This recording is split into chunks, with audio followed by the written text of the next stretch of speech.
Alright, what's up, y'all? We're live, we're back. Let's go, let's join an arena.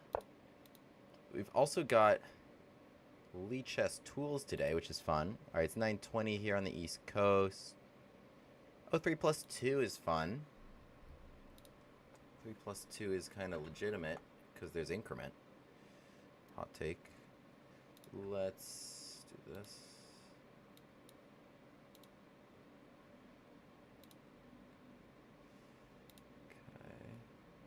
We're gonna get into an arena. I'm just gonna drop it in the Gambit Chad's Discord, which y'all should join.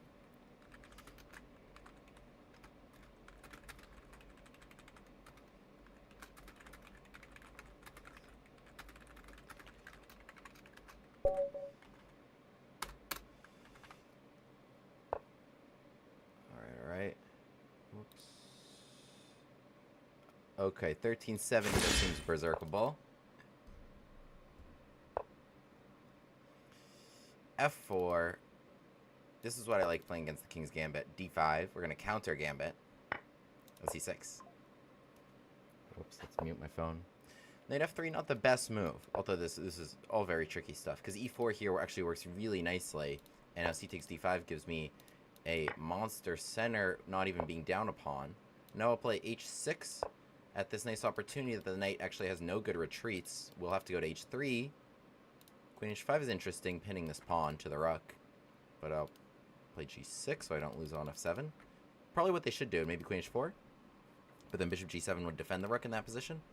And then give more problems, because their only other option is Knight H3. But then I go takes, and in that position Queen H4 check is extremely strong. Yeah, so like I was just saying, Queen H4 check is going to be so strong without a pawn on G3. So this is not looking so pleasant if you're white. For example, this threatens checkmate on F2. If I give this check, King E1, I'd probably just repeat some moves. So Knight D4 is also would be checkmate. So that seems fun. Let's go here. So Queen E1 should be played so that you don't get mated on F2. I don't think you have a ton of options. D4 actually is indeed an option. I can trade queens and eat it, but that seems like not in the spirit of what I'm trying to accomplish here. I kind of completely missed D4, and it is a good move for a couple of reasons. Okay, you know what? I'm just gonna back up. Yeah, so there were actually... Yeah, I mean, I should have traded this pawn, so I don't want to allow a patch, but... Okay, might have just been what happened. I think I kind of fumbled that a little bit. Let's bring our knight into F5. Oh! Speaking of fumbling, that suddenly came out of nowhere. They were kind of consolidating a little bit, but... okay, this seems like a good trade. And let's get our rooks in there. Quickly, 23 seconds. Check. What do we got here? Big sacrifice coming on D4, potentially. Or I'll just eat it for free. Rook's gonna shift in.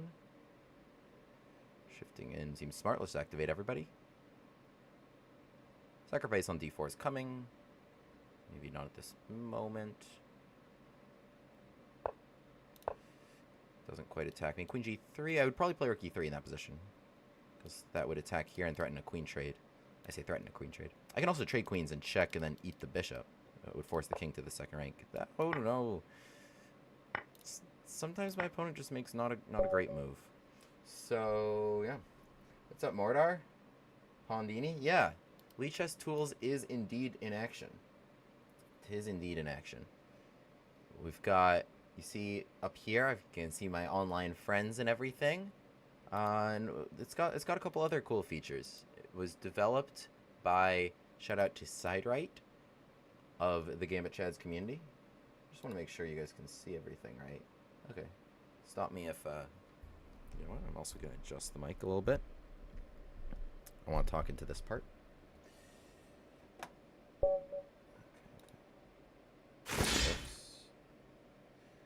Berserked against me. Okay, I mean, kind of wanted to play 3 plus 2, but I'm obligated to berserk back by the laws of berserking. Okay, so we're just going to play a 90-second game then. With a Von Poppel Gambit. Yum, right?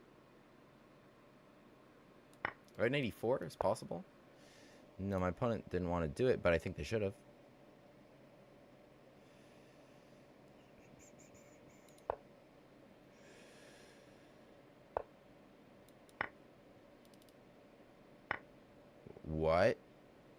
Why? Okay. What was wrong with queen takes? I don't know. I give checks. Can I check? Queen 7. No. Just gonna give me all this.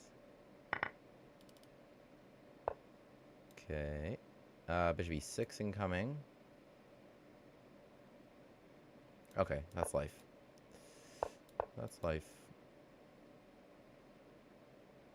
Gonna trade here. D1. Got anything? I don't think so. I can even take and rook d8.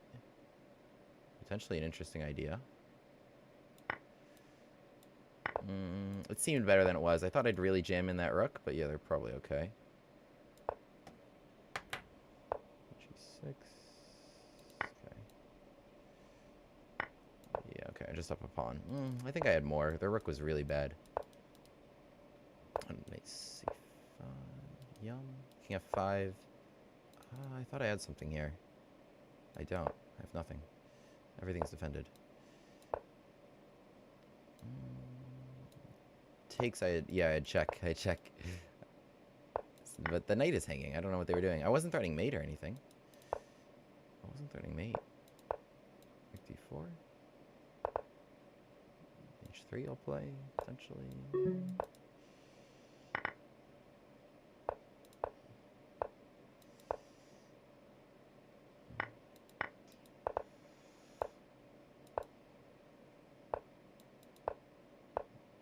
Stop it.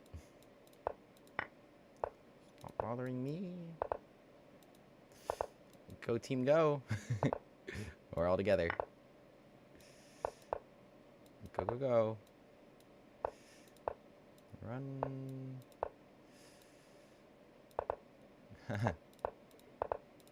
Fun. Fun, fun, fun. Yum. Go, more pawns. Don't stalemate. Oh no. Oh, we got him. Okay, GG.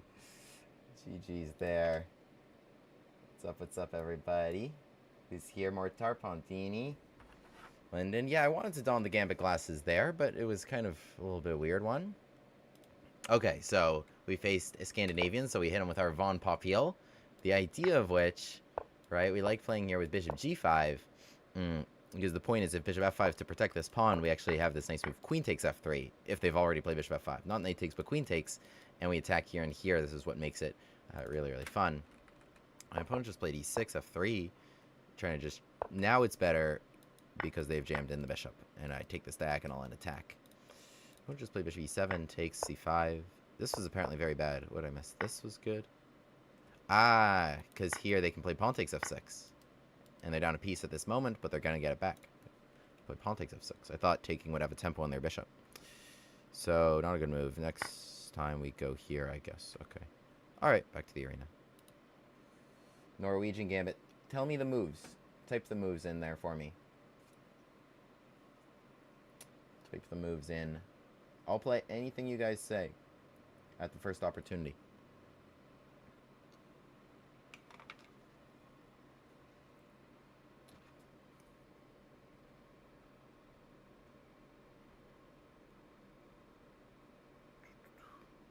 Let me just make sure I sent it in the server.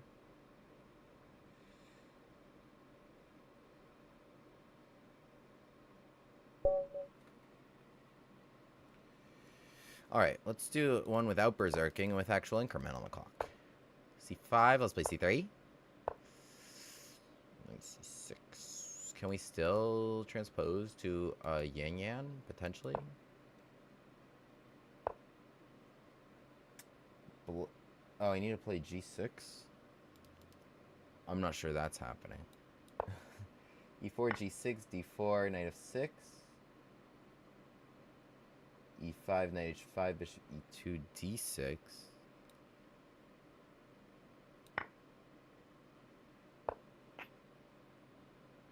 I'm thinking about it as you're talking about it. I like this because maybe if they go D5, I'm going to go takes, takes, and suddenly Knight B5, giving them problems over there. It's kind of my evil plan. I think what they're playing is kind of lame. D5 and bishop B5 I want in some order. I'm just deciding on the order.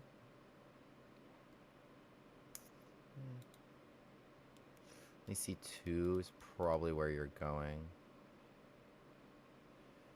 B5. Well, bishop, if they lead with bishop G4, then I play D5 and then check, right? So it kind of would work out pretty nicely. But I need like kind of a move to play right now. Potentially bishop E3. So we're preparing for bishop G4. I want D5. They don't want that. So do I go here now while I can? D5, knight moves, check. I don't know how I'm going to defend that. Other option is just the very simple bishop D3. D5, knight moves. I think it might be a good opportunity. I'd love to make that trade and close this bishop. I'd love to put a pawn right there. And otherwise, not obvious where you're going. Knight B4, you would lose it. You would just straight up lose it. Seems like a good moment. Queen A5 check is not possible. Then A3 is a little weird. I tried to play a yang-yang gambit. Budapest. So I actually already played Budapest. Do you want a Grave Budapest? Or what kind? Emoto Boo. Do you not have the emotes? Do I need to enable them? Okay, we made this pawn trade I wanted. Believe it or not, I do also do positional ideas. I don't just sacrifice things. This guy is blocked. It would have been annoying, and he's not annoying. This is actually not hanging because I have Queen A4 check. But I'm not sure, like, what the point is of being so slick and then just having to defend it next turn once they castle. Once they castle, of course, it is hanging. No longer taking the check. Here, so knight G4. I'll just come back. Alright, we'll just castle. See what's up. They want E6. They want knight G4. Knight G4. I dodge it. F5. Doesn't do anything. I'll play F3. It's not like I'm taking it. Yeah, this is huge.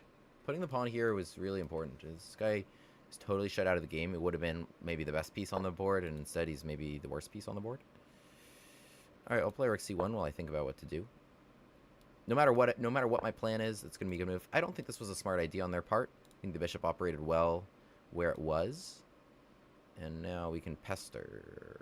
I guess they want E6 in here, but I can just play F3 and take away that whole idea. I think they should have gone with knight G4 and potentially F5.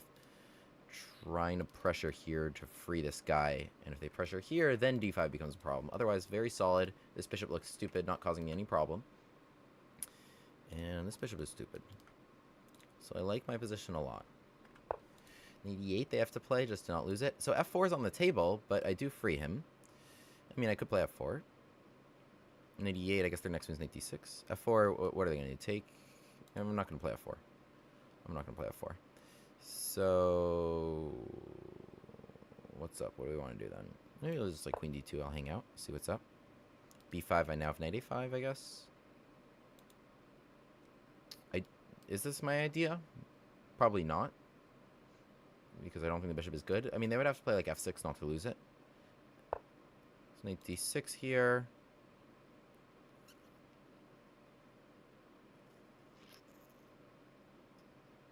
Okay, I'll trade it. I'm not sure what I did was so brilliant. Pawn takes. What am I just going to do? Stack on that line? Maybe. Rook C3, Rook C2. Ah, well, I should probably move faster, whatever I'm doing. But I don't want to just trade everything here, yeah? Takes. Rook C1 now we'll play. Gotta move faster, but we're in increment. We're in increment territory. So, what's up, what's up, what's up? Hard to say what a good idea is here. I might just play playing Rook C8 and trading things.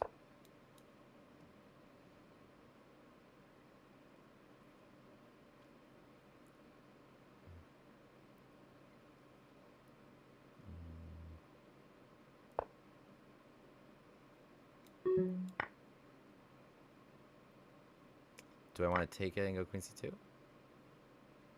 No, I'm just going to go Queen C2 without that. queen b4. I think, like, I should have been using this. But that's kind of my goal. I still have designs to win this endgame because I have lots of space. It's coming right here. Pressure. This should be here, first of all. I don't want them playing bishop a6. I want the... Well, if they play bishop a6, maybe b4, b5. I want to create some weaknesses. Okay. a5 and recapture. Well, what I really want, actually, is probably to put pawn on a6.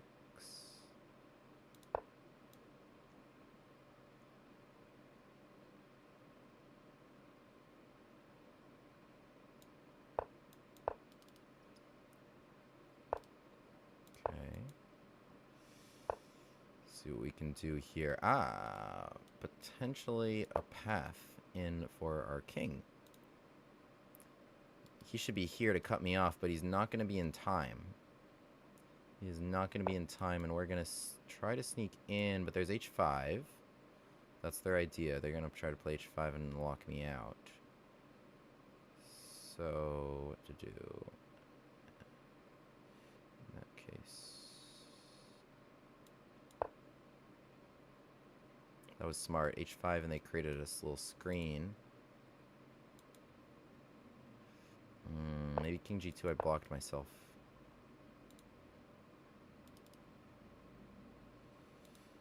Here. Do they going to want to do that?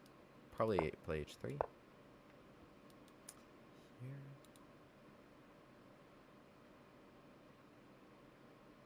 So they don't have bishop c8, because I would trade...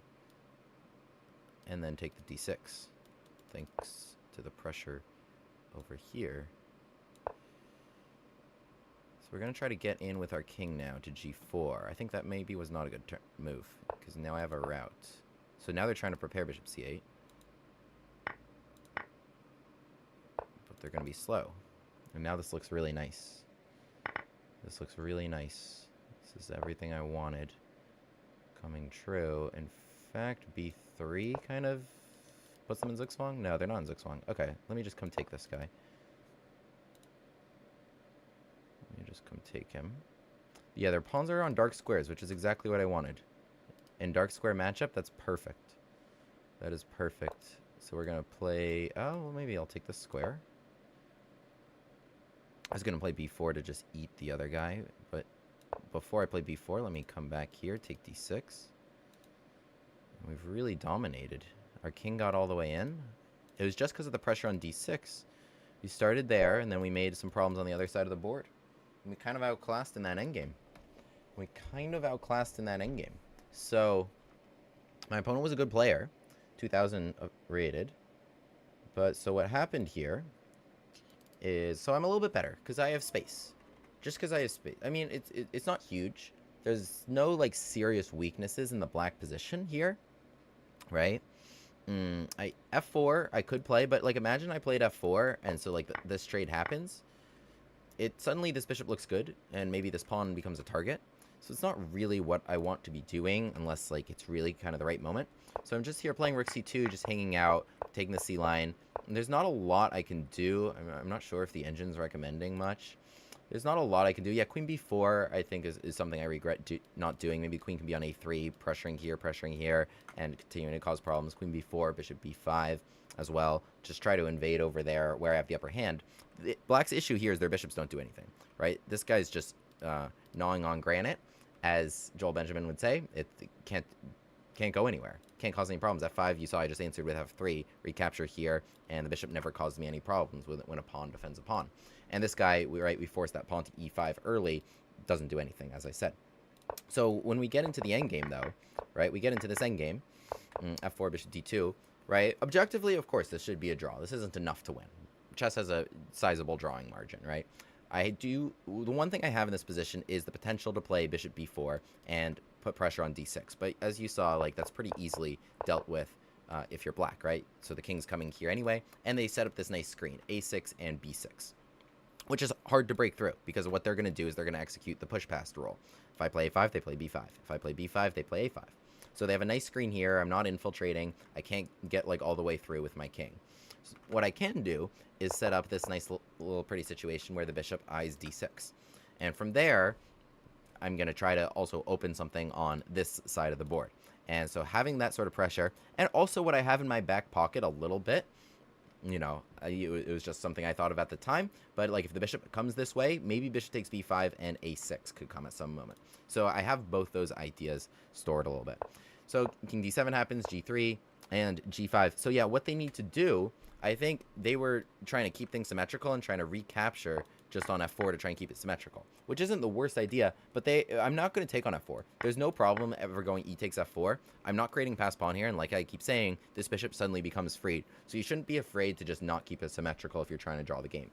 g5 also, the big issue is that now you're putting pawns on the same color as the bishop over here. They do correct this mistake. Yeah, king g2, I did say at the time, king g2 because they countered that correctly with bishop f6.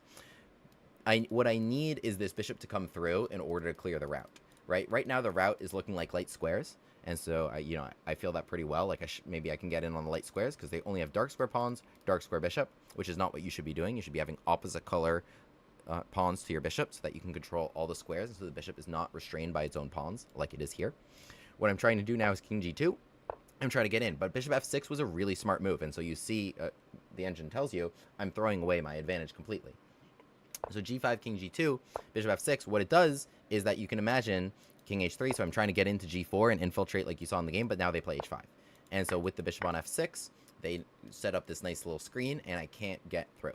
So I realized that, king g2, they play this nice move, bishop f6, and so I'm like, okay, what I need is the light square bishop to jump into the action and come through first. And so they're playing h5, setting up the screen, but here comes king f2, and the point is, as I get out of the way and undo my mistake, the point is bishop h3, and I'm going to take this diagonal, right? So they can't create a trade on c8 due to the pressure on d6. Otherwise, this would be totally fine for them. If they're able to play king d7 next turn, they keep the pawn on h5. I have no way in on the king side. I have no way in on the queen side. But they're not able to do that because the king can't leave the d6 pawn. This bishop is just hanging out, targeting that pawn. And so it takes a little bit for them to untangle themselves. So they play king c7 anyway, but here comes bishop h3. Now f takes g3 played. I still think, so it's tough psychologically to do nothing. I think if they do nothing, like just bishop e7, and they're just going to kind of hang out, my plan, so okay, they've already lost it. They can't do nothing. My plan was going to be to play bishop g6, hit the h5 pawn, the one that's blocking me from getting into g4. Right, I need a route in, and now the king is just gonna like waltz right in, take the d6 pawn, some way. Like I'm not gonna get checked away, so I'll bring that guy through, and then the king comes in. The light square bishop is the only one that can get me, and as you saw, I ended up trading it off. It's the only one that can get me because these are all dark square pawns. So how do you draw the game then?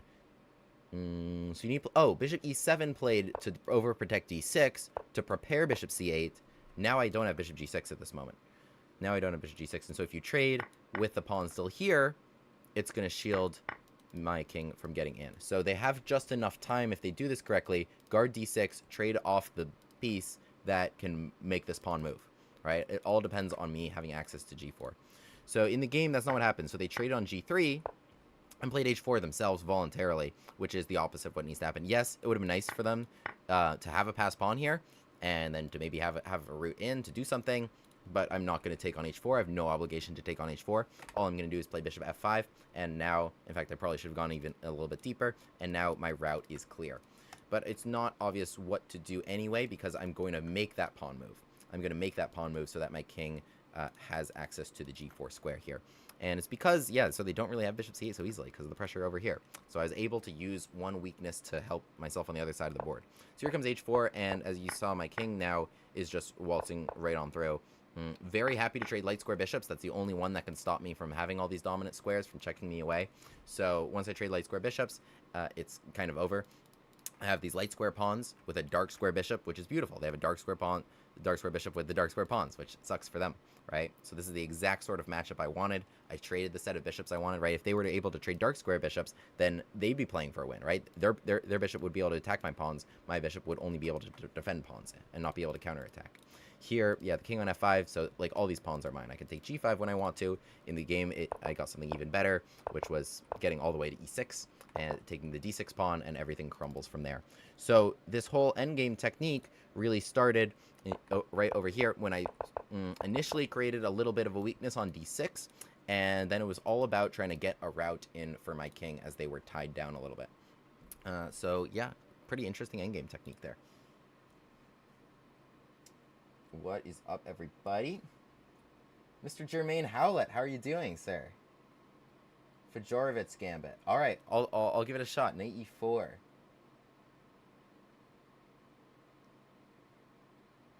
England, Charlotte, Calypso Lies. Matt Bader, oh, thank you so much for the donation. Can't stick around, but always a treat to see you streaming. Would love to see the anti-pasta line of the Pushkash Gambit declined. Okay, let me write that down. Thank you so much for the donation, sir.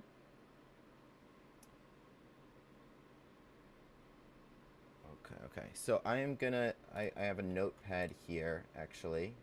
Oh, wait, the notepad covers up my chat. Alright. Everybody make sure you write the notation. So, I have here e4, e5, d4, ex-d4, f4. I'll give that a shot. c4, e5, d4. I'll give that a shot. Mr. Bader, I will put your line first. Always a treat to see you streaming. You're so sweet. Okay, those are the three I have. Everybody else make sure you write the notations of the moves you want to see. So, the anti-pasta line.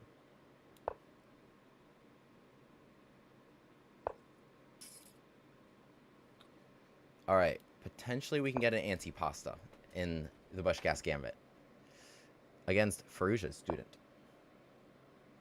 Latvian. Alright, that one I actually do know by name.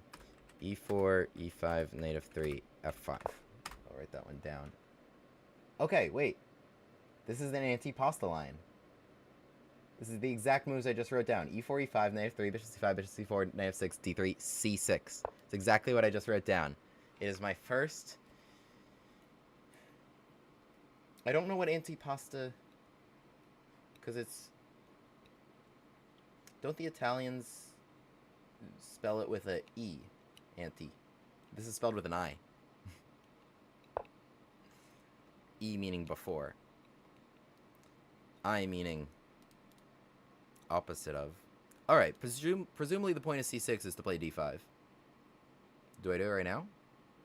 What happens if they trade and check?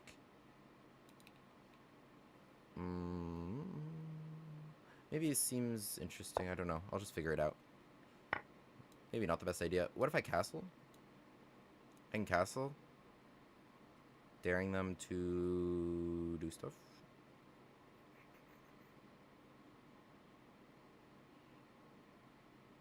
Okay, castles. Takes. Knight takes. Get some compensation that way. Knight takes e5 is just gonna go like cd5. We'll have some fun. Okay, they're going here. Alright, well now I need to take it. There's no check even. Takes f6, maybe pawn takes f6. Could be fun. Pawn takes f6. I'd put the rook on g8. I kind of want him to do that, actually. Alright, let's go knight c6. I'll give them another opportunity. Because queen takes, I would lose this pawn, right? Can they give me a center fork trick here? Probably. This probably would be very smart on their part. Knight e5. I would probably treat that as a gambit. Just like go here.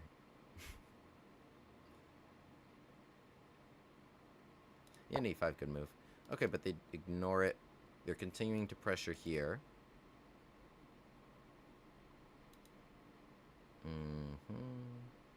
Yeah, I mean, I think what they're doing is pretty reasonable. Okay, I'll go here then. I wanted bishop g4, but I don't have that luxury. Again, 85. I think is a good move. Takes f6. Yeah, I want pawn takes. I want pawn takes. And go here and here. At least it's something interesting.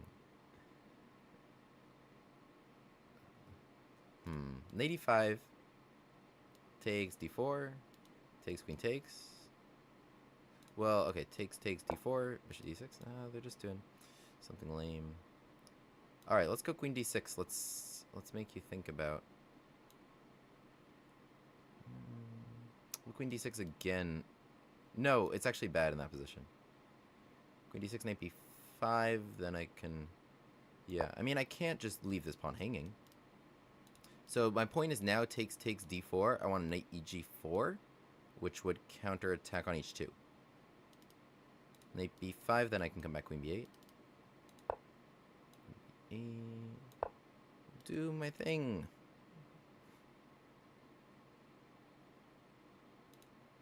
Takes bishop f4 here. d4. That's probably good for them, actually. Takes. Probably good for them. Well, what I could try in that position is takes f2, takes knight takes e5, and then suddenly I'm threatening like a big check and trying to come to h2. I don't know. Takes bishop f4. Well, what I have in that position is takes f2, king f2, knight d3. Oh, they did it! They did it. Nice, nice, nice, nice. Okay. Alright, we gotta get this rook to g8 ASAP or else this is gonna be bad. They did the thing. Do I do it right now? No. This is kind of important. Alright, let's get our queen back into the action. Queen d8 could be reasonable. Well, d4, this is probably not what we wanted. Alright, queen d6. Look at this. It's nice, solid. As soon as... it's all fun and games till a queen gets to h6. Speaking of, what's my plan? Okay, they go there. Their idea is queen h5. Doesn't scare me. Maybe knight d4. Queen h5. It's all... Maybe my queen should have been on d8. Then I'd have like f5 and queen f6 here.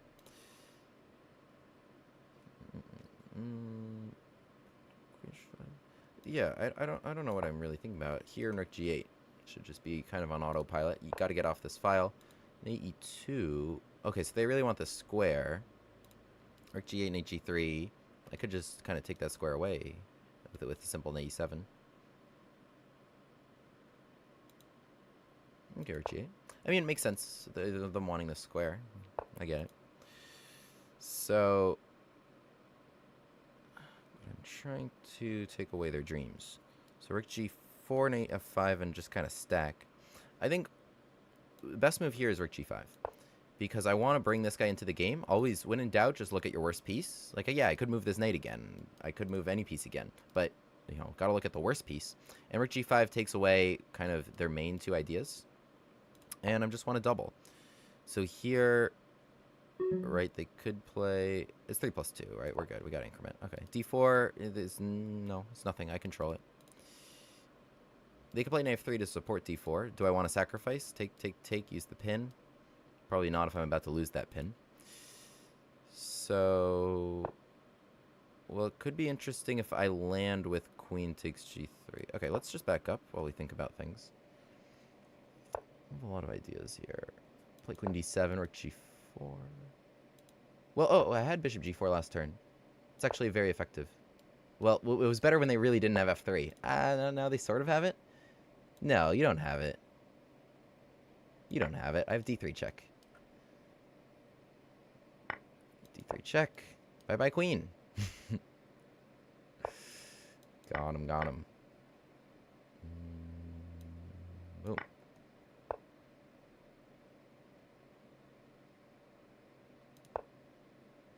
Just trade stuff. Just trade stuff. I wanted something kind of creative, but I'm not able to make it work. But largely, we made this work. We made this whole attack happen. I'm looking forward to going over it as I take this away. Because there was a lot that I wasn't so sure about.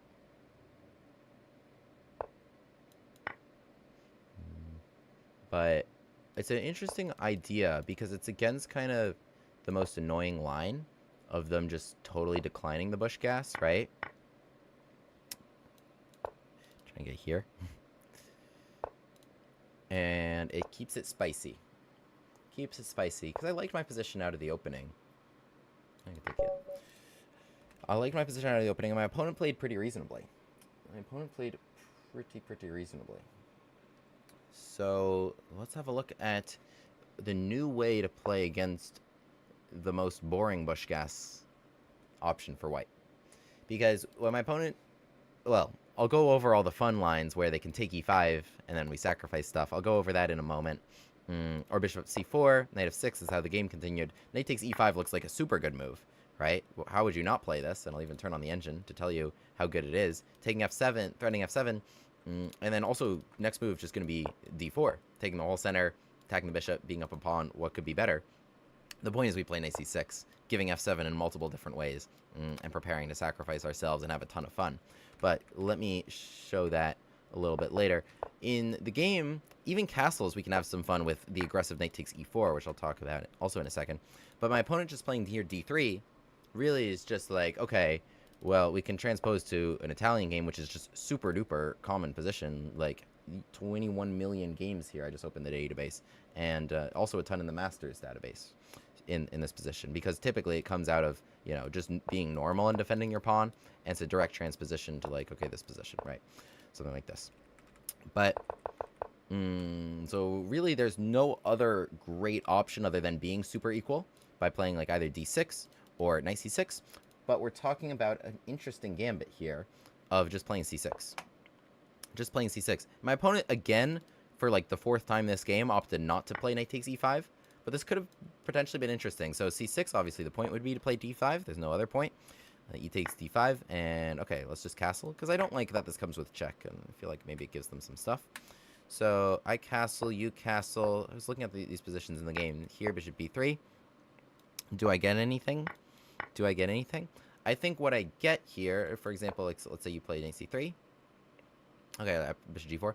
What I'm going to try to do is redirect to h2. That I traded off for this knight, just our favorite idea of just trading on c6. That I trade off for this knight, and without that knight, that's actually a pretty important defender. And I'm going to be playing bishop d6 and like looking at some very aggressive ideas, maybe even without bishop d6, but just like trying to play knight g4 and queen h4 as quickly as possible. So I think that's kind of a fun option for some counterplay. I think if we wanted it more in a more direct manner, we could play d5 first, e takes d5, and then c6. Because, okay, take c6, knight takes c6. I was also willing to play this position. But my opponent did neither. They took neither e5 nor c6. So, I mean, we can go back to the game. I played c6, d5, and just castled here. Because, okay, I could recapture, but then I was just going to have, like, a normal position. I wanted to have some sort of gambit. Take c6, knight takes c6. I like this. I like this as well. For example, if they were to just play knight c3, I think, yeah, bring the knight to d2 would be better. And the reason is this pin becomes very strong. There's no knight on d2 to support. There's no bishop on e2 to, you know, break that pin. And so my very obvious idea of just playing knight d4 is very on the table. And this is just kind of how I like to play chess. This would be kind of a gambit class's position. Just bring the rooks to the center. It's very Mora-esque, if you will, a little bit. That we just kind of sacrifice D and C for the e-pawn. Bring the rooks to the center. Trying to play knight d4. Pressure the pin. Maybe e4 break at some moment. I don't know. It just would have been fun. I was just trying to put something interesting on the board. So, yeah, you can play it with d5 first and then c6. It's kind of the same idea. My opponent castled, and I gave them another opportunity. Because, okay, I can play c takes d5 here. It comes with check. I gave them another opportunity to either play knight takes e5 and giving me maybe this nice position where, yeah, okay, we sacrificed a pawn, but you lost the best defender on your king, and you might not even really realize it, but, okay, here comes maybe something like bishop g4, rook e8, nice development. And what we do with nice development is we start using those extra pieces to start looking towards your king. So, yeah, the queen can really hang out on h4. If you lose this knight on f3, right, like I think in this position, going back to f3 is reasonable. The knight on f3 is such a great defender of the king because it takes away the most intimidating options for the queen, right? Out of d8, if she can just launch herself on h4 or g5 and just park herself there, attacking all sorts of things, that's very dangerous. Knight on f3 also shields h2, also shields against this diagonal, all sorts of things. When that's off the board, knight g4, queen h4, it just pours in, you know, as you can see, if I got those two moves in a row, you know, you would just lose. I attack h2 and f2 in this position, for example, right? And it's all because there's no knight on f3. So that's what we're doing out of the Stafford, out of the bush gas, and we're still able to get that trade here. So I think it's pretty interesting, and it's really using the point that I haven't played knight c6 yet. I haven't played knight c6, which would just transpose to a boring Italian that we would otherwise play in the second move of the game. If we want to keep things really spicy and dubious, yeah, we can play your c6 and d5. So let's look at my game specifically, because I played a hardcore gambit decliner. They had like 8 different options in 6 moves more to accept any one of my many gambits, but they decline them all. So bishop g5, and they continue to be like, no, I won't take e5, no, I won't take c6, please, please, please have an equal pawn count and a beautiful center. The thing about my beautiful center here, as I play like knight c6, yes, it's nice, but this pin is actually pretty annoying. And not for just the reason that g takes f6 can happen, which I kind of wanted to create some sort of imbalance, but they're able to kind of strike at my pawns a little bit. And you know, because they were just playing pretty reasonable things here. Knight c3 attacking this. If I push d4, okay, this guy jumps to e4, hits my bishop, pressure's here. Okay, I mean, it's not the end of the world, but wasn't really what I was looking for, so I just continued to defend it. Of course, I would love to play bishop g4, knight d4 myself. I don't have that luxury in this position because this pawn is hanging, owing to the pin. So, okay, I just kind of have to defend it. It's not the end of the world, though. Rook e1, attacking here. And so I play this move, queen d6. Again, I'm really asking for takes f6, g takes f6. And to my opponent's credit, they don't give me what I want, right? You shouldn't just give your opponent... I was, like, mad at my opponent for not giving me what I wanted of takes f6. Yeah, I mean, ordinarily, this is very dangerous. But I just kind of was looking at my opponent's pieces. I didn't think they were in great position to attack me really quickly. And I thought I could actually use the g-file here faster than could they. So, could we address the opening of last game? This game? Yeah. This game that we're talking about at the Antipasta Gambit? I will revisit the opening, absolutely. So, the chat box. Is the chat box showing up? Okay. So, bishop e6 was played, rook e1 they played, queen d6. Yeah, this got pretty interesting. So, they opted here for knight h5. Yeah, this is the best move. Knight takes e5 and d4. Really takes away my big center. Okay, what can you do here? I mean, I wanted this clever idea of causing some problems with h2. What I was going to play was probably just bishop to d6 and taking back here. But apparently white's still doing pretty nicely. Yeah, I mean, their pieces are in a good spot. Their king is relatively safe. And they're causing a pin, and they're attacking stuff, and their pieces are good. Their pieces are good and causing me more problems than I'm causing them. So I think knight takes e5 was a nice little center fork trick that they could have included. But nothing wrong with just rook e1 continuing to bring out pieces as white does, attacking e5 and d5. So I play your queen d6. So again, defending here. Yeah, it's not working anymore because of knight eg4. That's part of the reason why I played queen d6. So here white is not able to collect their piece back.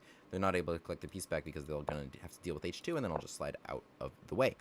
So that's not an option for them anymore. Knight takes e5.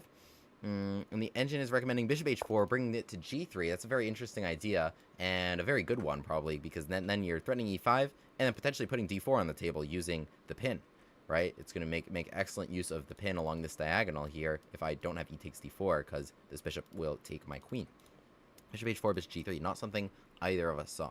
My opponent goes knight b5, and we both missed this cute little tactic of take f2 and check and winning the knight.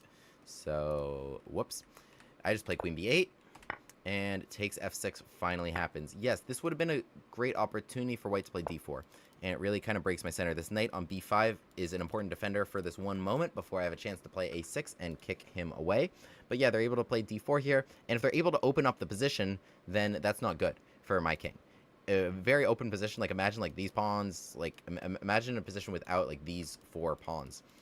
Suddenly this king's not looking so hot. But with the nice center and me controlling it, being able to lock it down, and okay, there's no way to actually get to my king, and I'll use this g-file, that would be good. But yeah, if your opponent's king is open up the whole position. Give yourself many, many routes to get there. So d4, this was their one chance to do it. They just retreat the knight to c3. Okay, I had to protect the d5 pawn, knight to h4. So yeah, they were targeting... Yeah, queen d2 a little bit better. Coming to h6 could have been intimidating, attacking an unprotected point and causing me problems. My opponent was very focused on this f5 square, but it was hard for them to arrange. So queen d8, so they play knight h4. I just slide out the way king h8, knight e2. So they really want to get to f5, but the problem for them is that this rook just comes to g5, and it sits very, very nicely there. And all of a sudden, I have the upper hand on the king side. They don't have queen h5. They don't have knight f5. They don't have any way to really attack much of anything in my position, and the rooks are going to come to g8, and hopefully one day, like, I'll chase this knight out, f5, f4, pressure along here, and here was kind of my idea as I build up and continue to bring my pieces into the game. So my opponent plays c3, now realizing, okay, maybe d4 is a good idea, but it's hard for them to get in. So I activate my pieces, rook g8, and they play queen e2 here. I'm just sliding out of the way, I don't have much time. Bishop b6 was a big miss on my part. Rook g4, attacking the knight. So they can't go in here, because trade, and I would win g2. right? If I could make that knight move from g3, it would be nice. So I have to come back knight f3. I guess here comes e4. And then e4 just opening this up. That's brilliant. So we play rook g4, driving the knight to a square that I can play e4 with tempo. Tempo on the knight. Take g3, using... Wow, we really use all my pieces together. Queen takes g3. e4 just opened up the queen. That would have been brilliant. And suddenly, there's like no way to guard mate. There's no way to guard mate. Queen takes g3, using the pin here on the pawn. Queen f1 needs to be played, and I can just eat it. Again, using the pin. Wow, the g-file is beautiful. g3, I would take it. So, yeah, my next move would just be like bishop h3, attacking g2, and I would just take that. Again, because of this pin. So my pieces here work together really, really nicely. That would actually have been a really nice line, but I missed it completely. I'm just playing bishop b6 so that d4 doesn't annoy me too much. Just needed a move. I was like, I'll figure things out later. Rook d1. Queen d7 was another big blunder. f5, the idea I just said. Yeah, f4, make that knight move, and then try to get him on g2. Makes a lot of sense. In the game, you just queen d7 and bishop g4. I think I was going to say I finally found something good. Makes a lot of sense to me. Trying to take the rook on d1. Knight f3, I have e4 here, winning the knight owing to the pin. Yeah, otherwise I'm just trying to take the rook on d1. They play your f3 and e takes d4. And my opponent blundered here. Should have stepped out of the way of this. But it all came together, I don't know, for me at some point. We didn't have too much time, but d3 check, winning the queen in this position. But yeah, okay, they should have played king h1 to get off of that discovered attack. Discovered attack can be very nasty. You should get off of the base of them so that can't get to you. F takes g4, d3 check, wins the queen in this position. So that was a pretty interesting game. That was a pretty interesting one. Yeah, so the Bushcast Gambit. The Bushcast Gambit now, if we're playing the anti-pasta Gambit, as named by Mr. Matt Bader, there's no way out of it. There's no way out of it. You are trapped in it, even if you are like my opponent in this game and really, really, really, really, really try to decline it, right? So if you're a little bit greedy, and you also want to follow the engine, +2, you would play knight takes e5. But here we play here knight c6. And now the point is that we kind of just discussed that without that knight and playing d takes c6 as well, we're opening up and we get the Stafford capture. Opening the bishop and opening the queen here. So we have opportunities here to play f5, which is a little bit different than the Stafford. The Stafford would be immediately with knight to f6. But we have opportunities to play f5, opening up potentially even more. You can imagine here, okay, let's say these trades happen, queen h4, attacks f2. Yeah, my queen will hang out forever on h4 because there's no knight that will ever chase it away. e4 is another target, but yeah, I can castle in either direction, and the rooks will have lots and lots of fun in a position like this. But d takes c6, yeah, the point is we are going to continue to stop d4 in a lot of ways. And there's some fun lines here, like c3 trying to prepare d4, play your queen h4 attacking here and here, and queen h6 to continue to stop it. And what happens most commonly is we play your bishop d6, just changing directions as they try to defend the bishop. We just change directions, attack h2. Lots and lots of fun lines that will be covered totally on my channel. Knight to f3 is a little bit better, but we play here d5 and continue to stop d4 with other tricks. And same idea of we're going to try to reroute our bishop to d6 and attack h2. Reroute and attack h2. So we pressure f2 as much as we can, but we'll reroute and attack h2, trying to remove the knight and take there. And of course, like, you can't play h3 because the bishop takes h3 can happen almost at any moment. So that can be very difficult. Otherwise, right, we can just get classic Stafford tricks like bishop c4 and knight g4, attacking f2, right? So without the knight on f3, which would otherwise support d4 in this position, d4 is not possible. We're attacking f2. And here queen h4, again, no knight on f3, defending anything useful. So queen h4, attacking h2, attacking f2. Yeah, we get all these fun tricks that can win the game very quickly. Attacking the queen here, and that's game over in a couple different ways. Checkmate. So, yeah, queen on h4 would attack h2 and f2, and so white loses in this position. So, like, lots and lots of fun lines in the Bushcast Gambit here.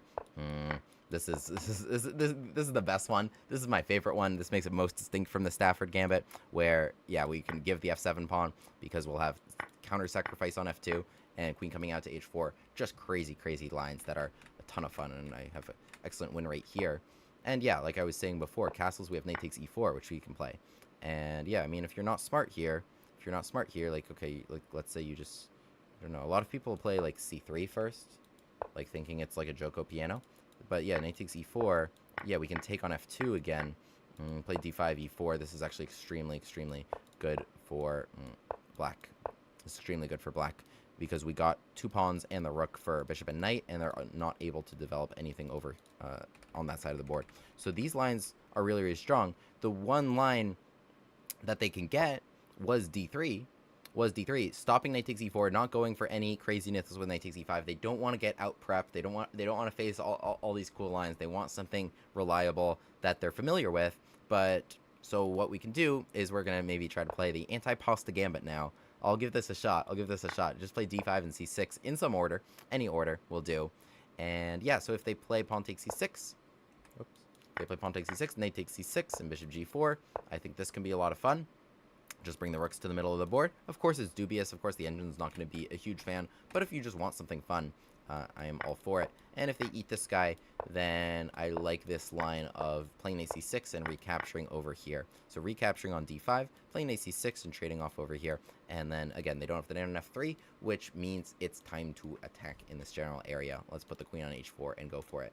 So, anti-pasta gambit, there's nowhere to hide from the evil bush gas gambit, which the engine hates, but I love. So, subscribe and play the bush gas gambit. Alright. I got a request to review the prior game.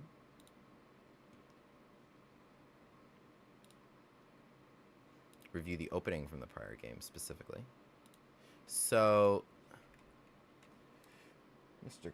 Highly Cruciferous. So, my opponent played here knight c6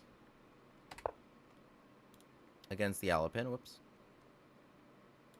And yeah, I could play d4, but I thought kind of just takes and d5. I mean, I'm sure there's some theory here, but I didn't want to walk right into this. This seems like a bad French because they're able to get their bishop out on the other side of the e6 door. So I wasn't a huge fan of that. Otherwise, but yeah, trade. Not really sure if this goes anywhere. Can I sacrifice this pawn? Maybe. That seems like an idea. Actually, did I just stumble on this gambit? Is this someone else's gambit? Okay, I'll do that. Yeah, I thought d5 would be good counter-strike, but seems interesting. Takes d5, I'll just play knight c3, I'll just give you this pawn. It was otherwise going to be kind of annoying to defend. You would have kept attacking it.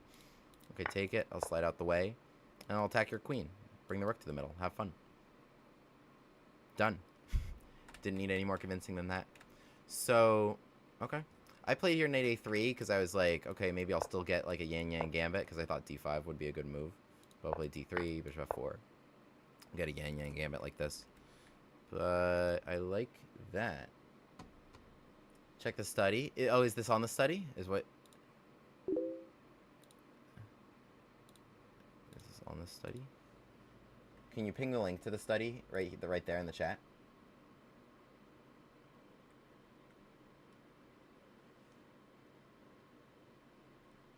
Yes, I can play anything that you type the moves of.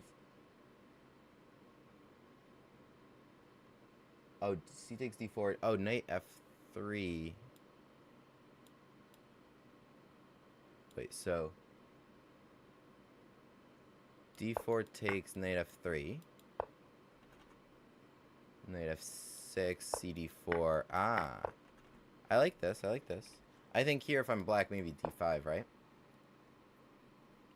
Maybe d5 and they're doing okay. Because then they can jump in knight e4. Otherwise, they get the bishop on the other side of the e6 pawn. But it's an interesting idea. I like this. Because this knight is very short on squares, and then this guy looks very bad. So should probably retreat home, maybe, and then bishop d3 in castles. Looks very nice. But I like the idea. I definitely like the idea there. Yeah, ping me the link to the study. You could drop it here in the YouTube live chat.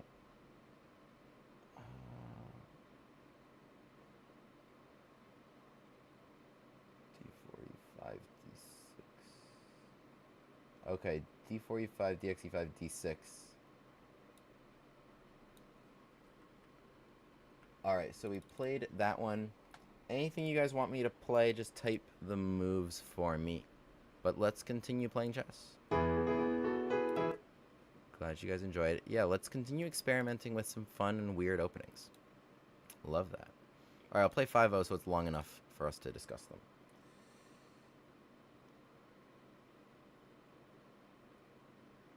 Calypso Gambit. Okay. D4, E5, DX, E5, D6. What's the repertoire if they go... I'll paste that into my notepad now. What's the repertoire if they go knight F3 instead of E takes D6? What do you do? Play like G5 or something?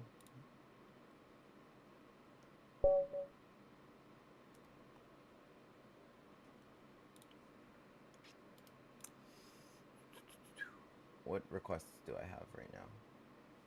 Okay, E4. C5. Okay. We're going back to the Alapin. Okay. Let's get ourselves a Yang Gambit. D takes and D3. There's only one way the knight can develop right now. No? He does not want. What if I take it and go in here? What are you going to do?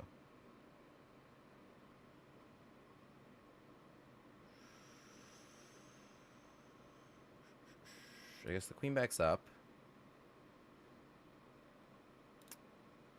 So if I take, D4, takes, knight B5, queen D7, bishop F4, I guess there's E5.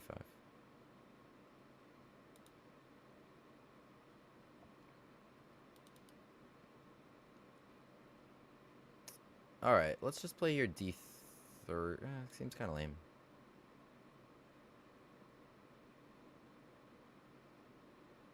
Takes, D4, CD4, knight B5, queen D7.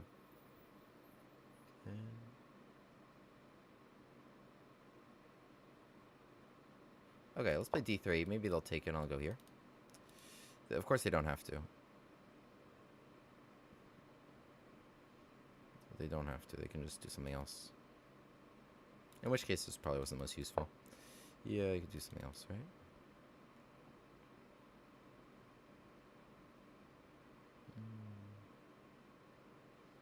Something creative.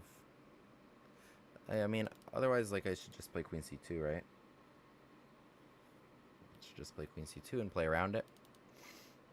Bishop f4, like, they have e5 right now, so it's not looking super hot.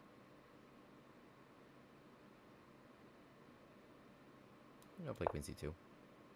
Alright, Yang Yan declined. People keep declining, it's sad. Oh, 4 d4.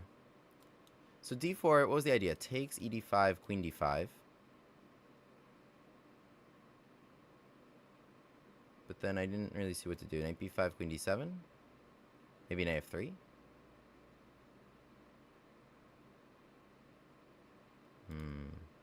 Okay, I think that could have been good. Okay, I regret that decision. I regret that. Alright, not a ton of choices. Let's go out here.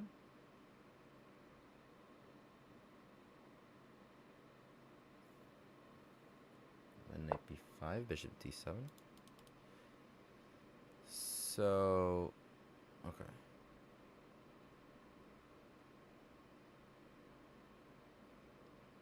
It's okay, we'll just play around it.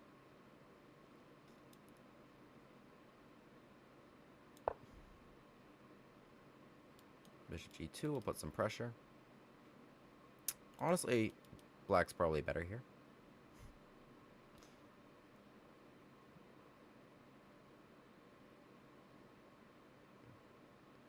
Yeah, I kept trying to get that Yang Yan accepted. The thing about knight c4 right now is I guess b5 comes right away. Instantaneously.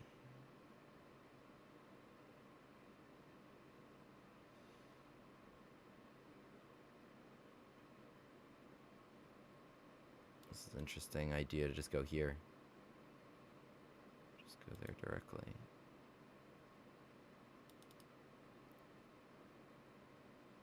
Okay, let's play f4. Would love to play f5. Would love to play f5. be a positional accomplishment.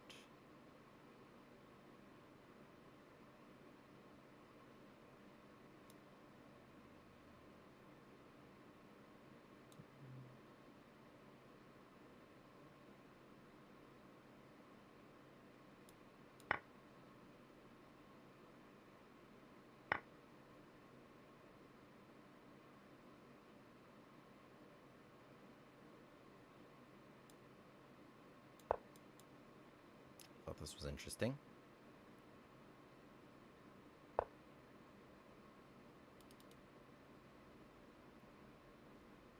Okay, takes an F5, yeah?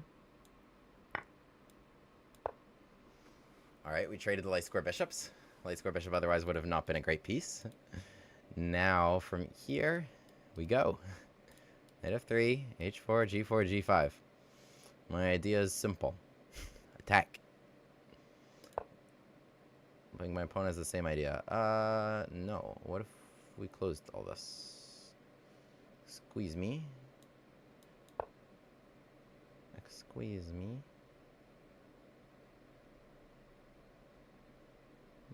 B5. I wanted to maybe play C4 here.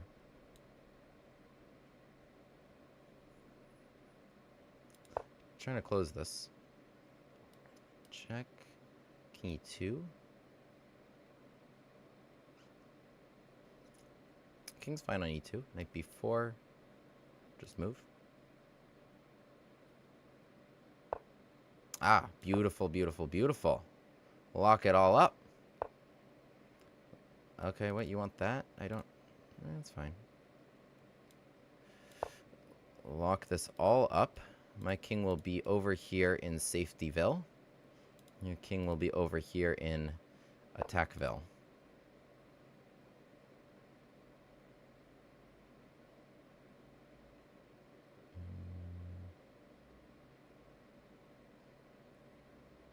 Honestly, I don't even need to put my king on B1. I'll put him right on E2. Come in here. Do it. Show me what you got. Ah, interesting. Okay. Go, go, go. Oh, this is so pretty. Now I can do a push past roll. A3, I'll play B3. B3, I'll play A3. Oh, this is so pretty. This is everything I wanted. My king can be over here. Push past roll incoming. A3, B3. B3, A3. Lock it all up. No open files for you. My king will be super safe and sound, and I'll play G5 when I feel like it. My concern is actually the king running away. My concern is you running away. Because, yeah, oh no. Safetyville is over here. I don't want you to go over there. No, population me. Population me. It ain't big enough for the both of us. No.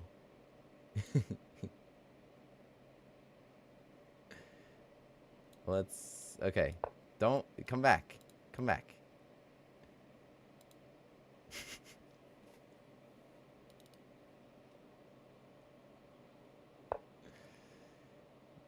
Yum.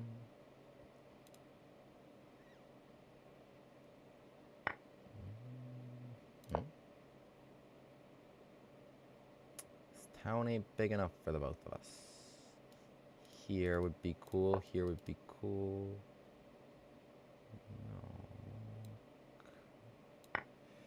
No. Not a lot of time on the clock.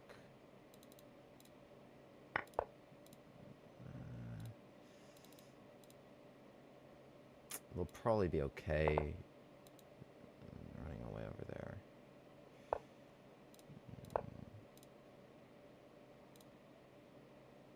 Ah.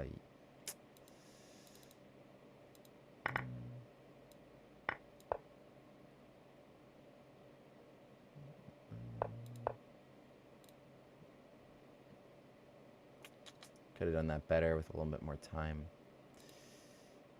You're gonna try to get me. My queen should be on H3, so I can infiltrate. So queen G6 right now is indeed dangerous. I don't have even a good idea.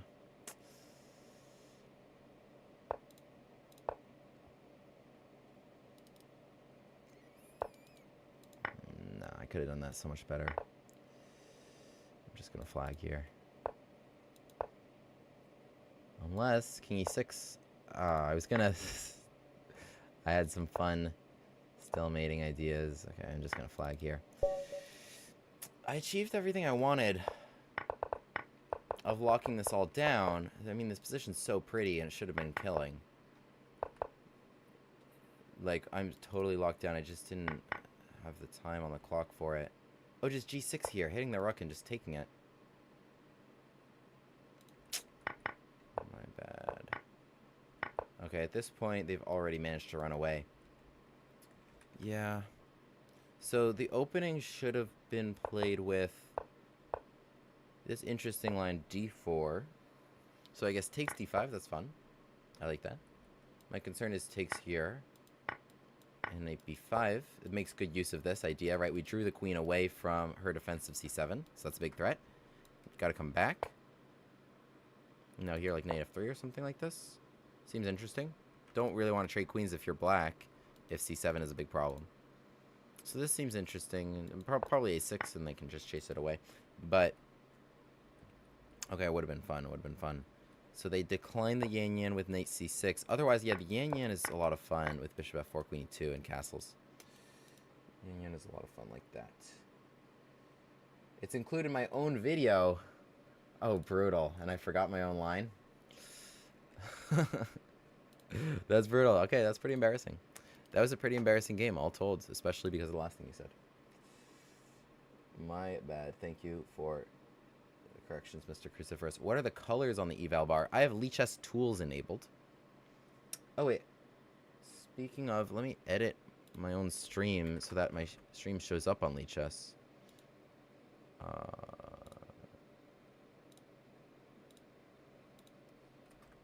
On lichess.org. There we go. Okay. So, yes, I have LICHESS tools enabled. A very cool Chrome extension. Join the team. Yeah, you see, I started streaming. Ah, it just linked up for everybody. All right. E3. E3. Anybody have any requests? I'll play b6 to keep it flexible.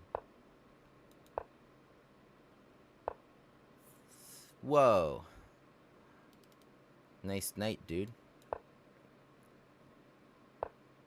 Whoa. Look at the knight. It's going all over the place. G6, H5. We got a lot of choices here. I'll play H5. Fun move. You think you're fun? I'm fun. I'm gonna go here. I'm gonna trap you. You can take that away. What are you gonna do about it? I bet you wanted to play Queen G4, didn't you? What? You really wanted Queen G4. You wanted to recapture on G4.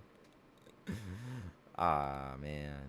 I was gonna do, if it weren't for that, I would have played H4. Push past roll. Don't give you what you want. And then G6, trapping you. I don't know where the knight goes. I don't know where you go. Playing G6. Okay, alright, we're just gonna play this out? Okay. Seems fun. We're just gonna play this out. Let's just battle this position out.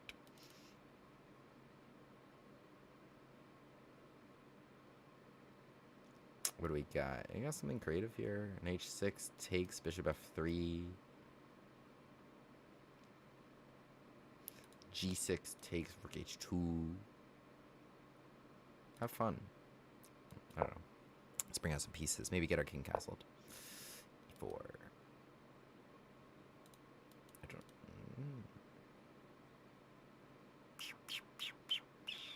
Let's play G6. And F takes G6. I feel like that is going to free some dudes. Open this. Knight D4. Bishop F3 is going to come into the game. Maybe trap the queen in that position. Goes there. Probably smarter. Defends C2. But I can eat. Queen G3 comes. Here. Okay, I'll castle while I think about everything. Oh, check. It's a good check. It's a good check. No. Just kidding. It was a bad check. Because my brilliant opponent didn't do it.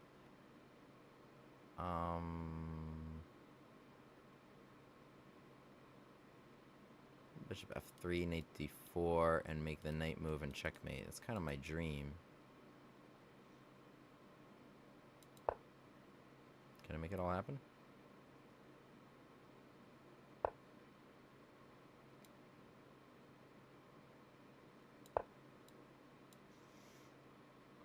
Bishop takes. I don't think I'm making it all happen.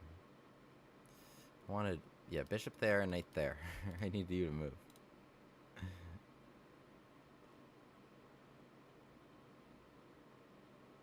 A whole anti-1e3 repertoire.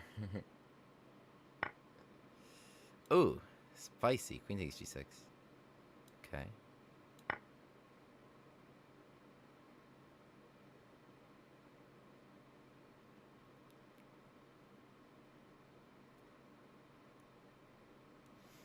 How do I get that? How do I get it? Bishop h6 here. I need to take the knight and take again. Oh wait, queen e4. Well, queen e4 is just kind of a cute move. Just because in a vacuum I have knight f3 check.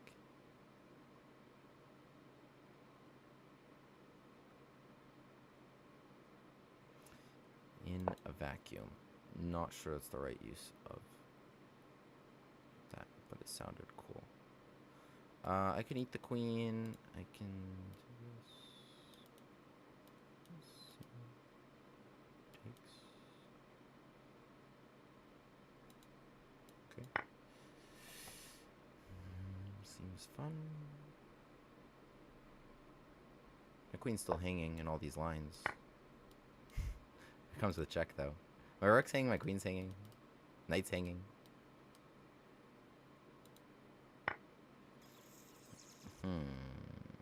Check. I'll just keep checking until I find something to do.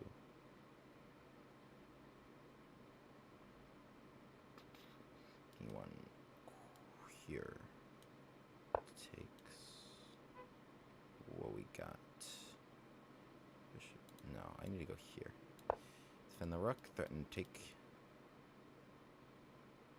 Knight's still hanging. Probably would win.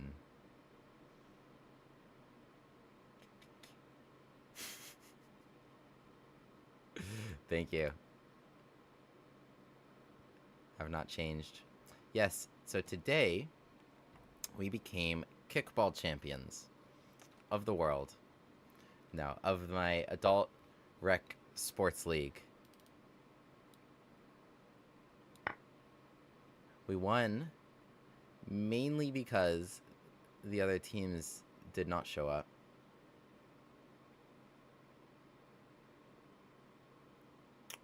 But also because we're the best.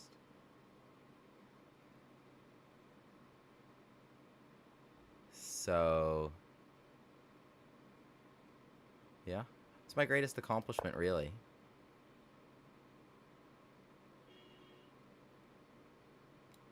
No one's even heard of the New York State Chess Championship relative to Volo Kickball Champions. This is a cute little checkmate. Cute checkmate. So yeah, e3 was weird. Played b6, bishop b7.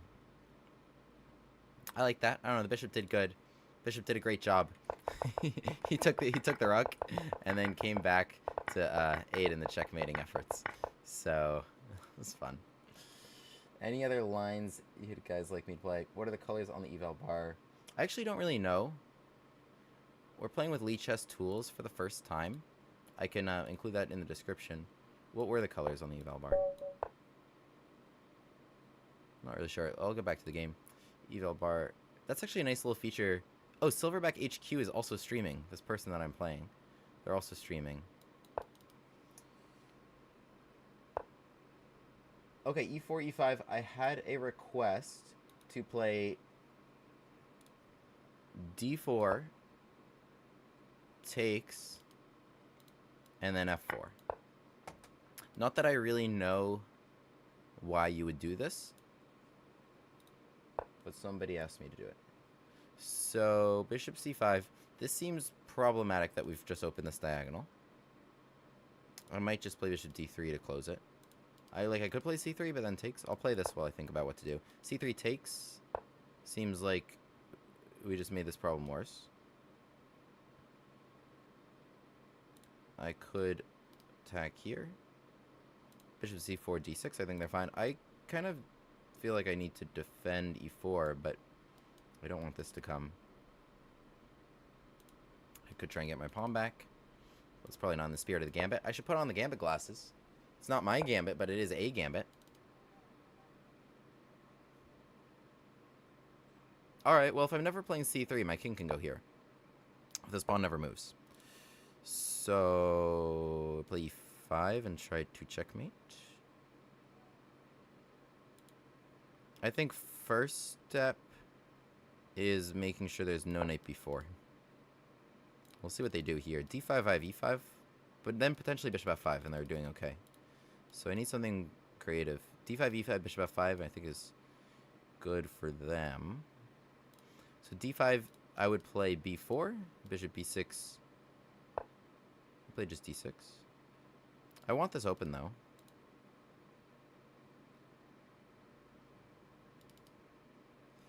This maneuver seems like a good idea, so let's do that. Queen e1. While I figure out what to do with these guys.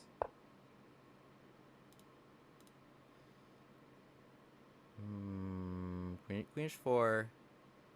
The problem with queen h4 is take, knight g6. Queen h5, queen h4, they play themselves, right? So, I would play f5 for that reason, but there's other downsides to f5. Potentially, I just need to kind of keep making useful moves and see what they want to do. As much as that pains me to say. Because queen h4, yeah, rook takes, knight g6.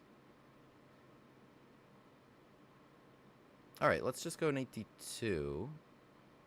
There's nowhere else the knight was going anyway. Knight g6, they probably should play.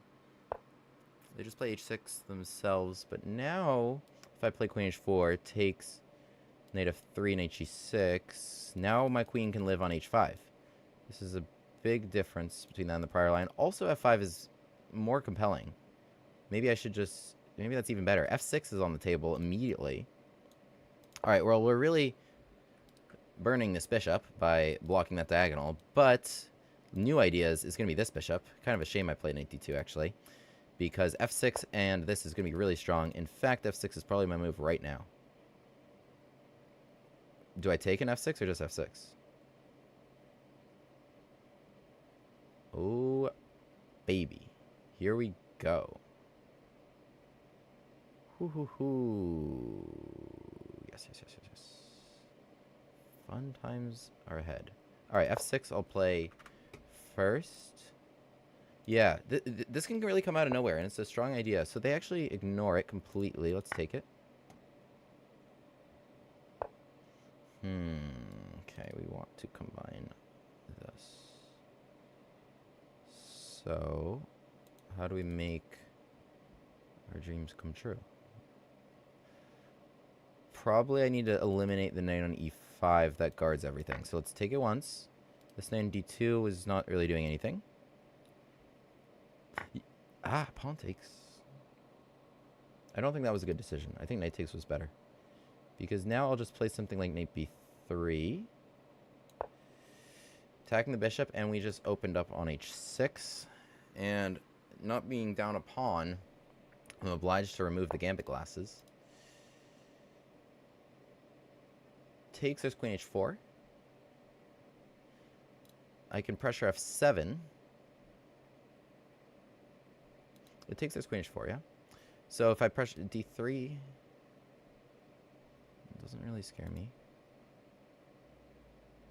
Takes queen h4. I mean, it's still good for me. I just think it could be better for me. Bishop c4, bishop e6. Also kind of gets me nowhere. Okay, fine. They can play queen h4. I'll give them that. I don't need to give them that.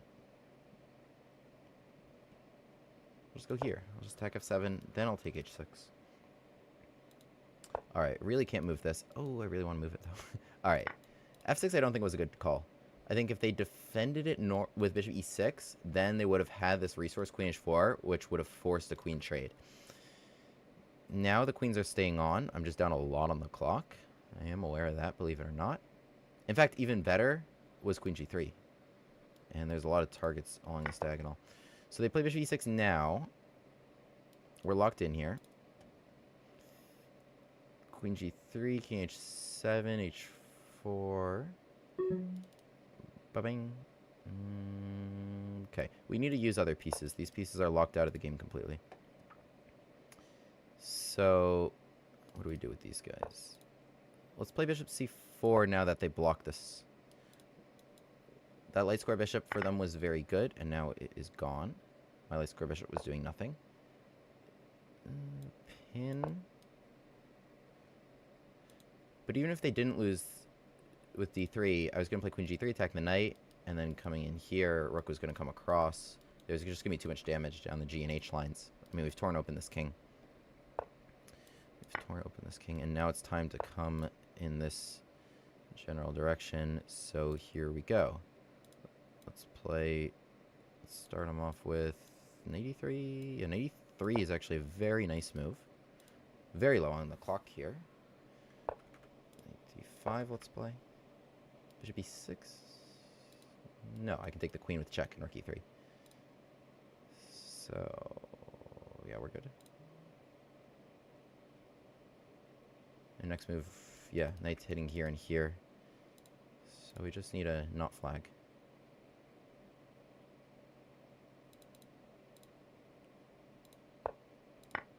They have to give the queen, in fact. They have to give the queen. And maybe, is there a queen of fate on the table? I mean, no, I should just go with take and rook h3 and rook h8. Well, they have bishop b6 as a spite check. But yeah, so we got him with this opening. I'm curious to analyze it and see what the point is. So I think I can pre-move safely. Maybe I got the point. We did end up playing f4, and the pawn... Is this guy going to stall out? Dude is literally on stream and is going to stall out.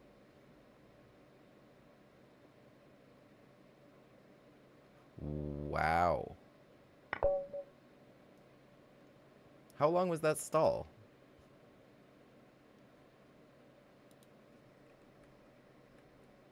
Here, imminent checkmate, 219 on 145. I don't know how long that makes you do that, but it's probably worthy of a report.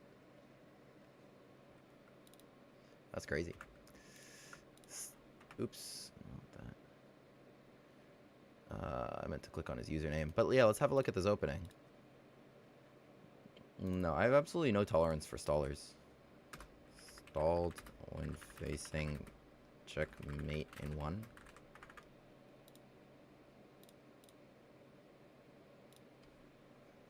Okay. Okay. He takes d4 and f4. So this is interesting. I think the way I played it, so it's already a solid -1. Fully down a pawn. I think the way I played it is the only way to play it. Because ordinarily how you gambit after e takes d4, I'm not sure.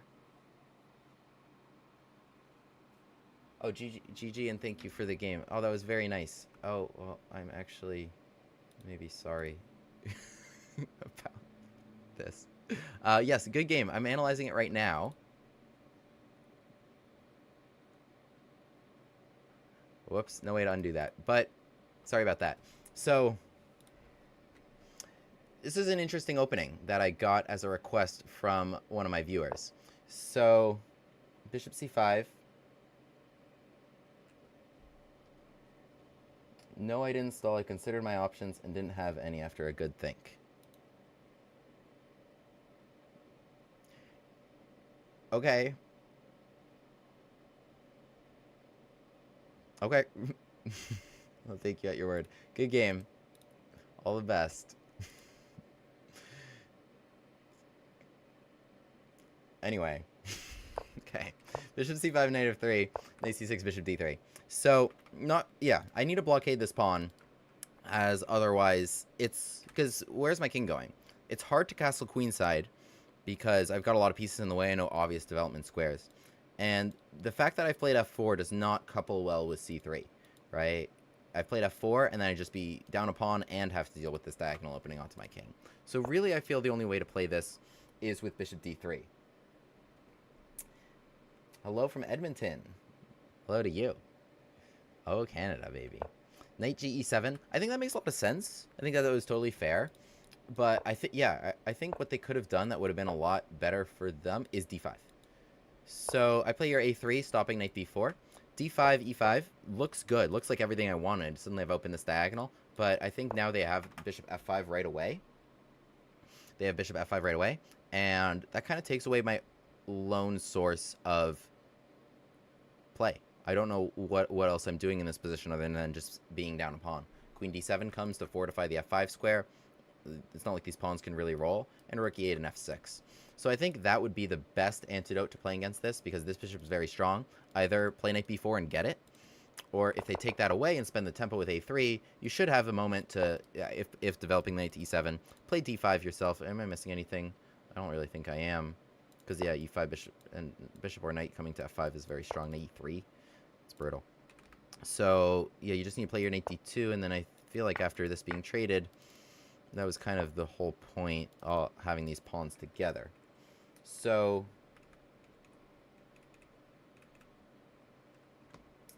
$16.50 blitz. Yeah, but it was 30-something seconds on the clock for a very obvious imminent checkmate in one. There was nothing to do. Also down like a queen and a rook. So, anyway, I'm not... no need to litigate that. I gotta assume the best in people. So, yeah, it's totally possible. Yeah, I'm sure they were telling the truth.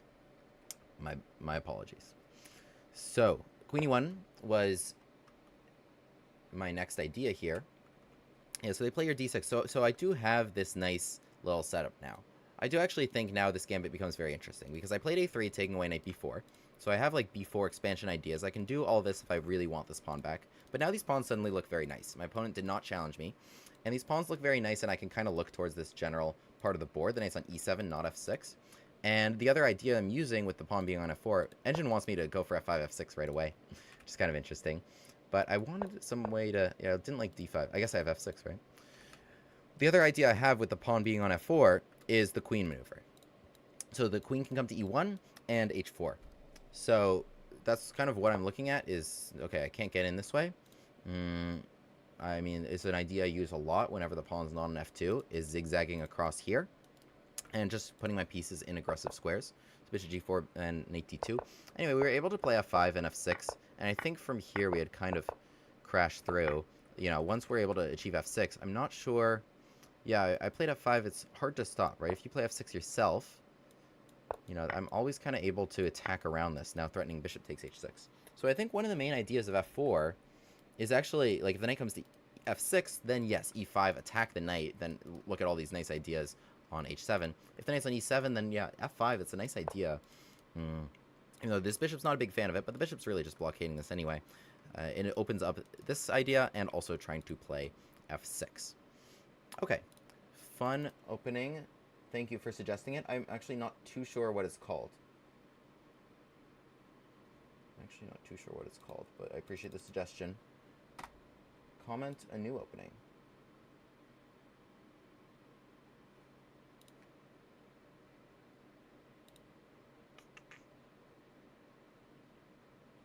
Play. Let's go back. Comment a new opening that you'd like me to play. What did I miss here in the chat?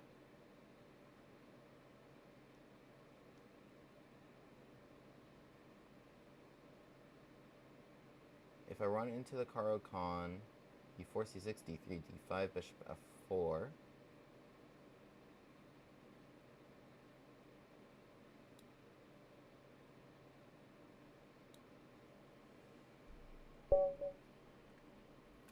Okay, I'll put this one on the list. It's got to be a gambit, and you've got to be able to tell me the notation. Those are the only conditions. Halloween Gambit. I played a Halloween Gambit last time, actually. I played a Halloween Gambit last time. I think it was your suggestion. That video will actually be on YouTube. Maybe I'll play another Halloween. Oh, wait, I meant to... I got a Latvian request. I instinctively played a Bushgas Gambit, but I had a Latvian request. Maybe... Are we going to get another D3 player here against King's Assassin? And I'll get another opportunity to play Anti-Pasta Gambit. I didn't name it. Yeah, D3? Okay. So... Alright, let's go for it. D5. My opponent declining all the pawns. We're donning the Gambit glasses no matter what. It's not up to you. I'm not asking you whether you want to take this pawn. I'm telling you, take my pawns. We'll get an opportunity to show some other ideas here. This is fun. We were just talking about this. Gambit glasses are on. D takes E6. Oh, wait. Let's gambit as much as possible. Take on B7, and I'll go bishop takes B7. We'll Danishify it. Alright, alas. So we were talking about this line. So I take E for D and C. My main idea, if I may, is bishop G4 and 8D4, and just waltzing right in there. Let's see if we can make that happen. Here's bishop G4. Really, this shouldn't be too much compensation. Yeah, I think what they did is very reasonable here, so they're fortifying F3. There shouldn't be too much compensation, honestly. Knight D4, H3, bishop H5 is fine for them.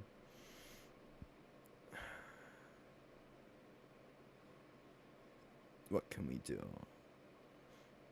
Even H6, they can actually take it and play Knight to E4, which is not a bad move. So I think, keeping all that in mind, I might just play bishop E7 so that they don't have Knight E4 is such a nice option. I'm a true madman. Thank you. That's such a nice thing to say.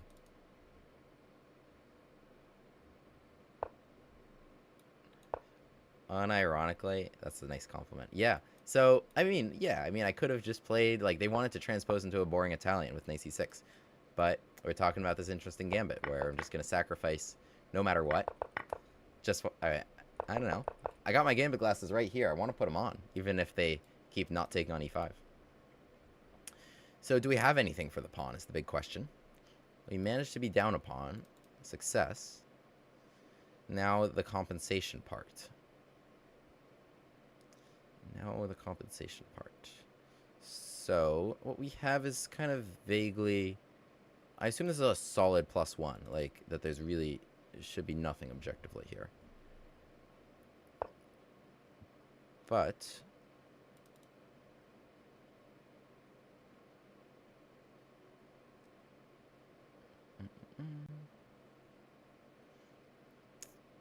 But we'll make something happen, nonetheless.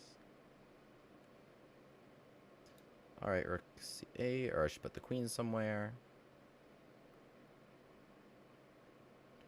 Queen, she can go over here, potentially. Loosely targeting this. I think this is a nice idea for white, targeting E5. I would love to sacrifice another pawn and give you E5. That's what I would love to do. Otherwise, my idea with Queen B6 was to use the D8 square for a rook and start looking vaguely at these ideas. So bishop B3, that is the idea I just said, is good, and unfortunately they played it.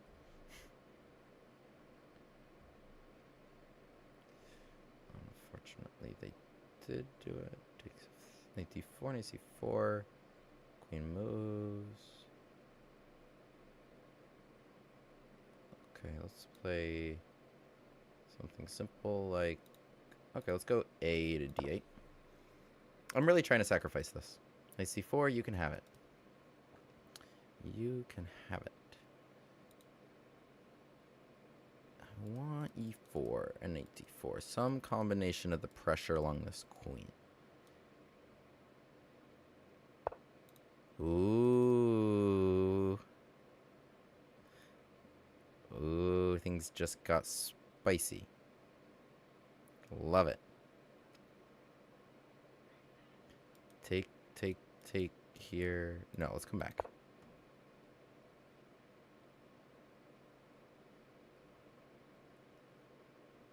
Okay, e4.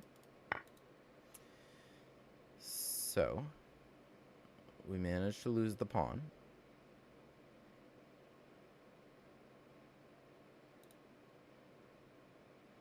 Let's go.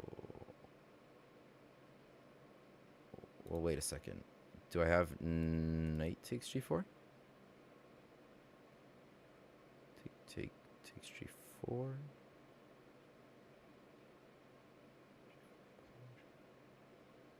No. So what we need to do.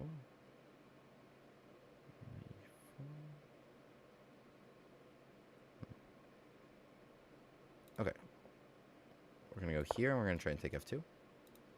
Yes, I lose this pin. But I think we got some fun ideas.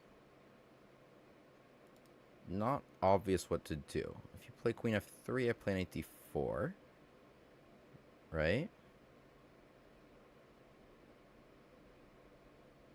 Got the gambit glasses on. Honestly, I'm sure this is still objectively very good, and I think probably g4 and eating a pawn was probably what the engine would recommend. I think from a practical point of view, one pawn is plenty, and I wouldn't have done it if I were white. But I'm sure with proper defense, they'll be okay. Question is, can you pull off proper defense? Bishop h4 is probably the most harmless move to defend f2. It does not give me problems this way, though. Bishop h4, I'll probably just trade and bishop d4. I think it's good. Rook e8. I'll activate all my pieces. The other thing I want is like h5 and trying to open more things.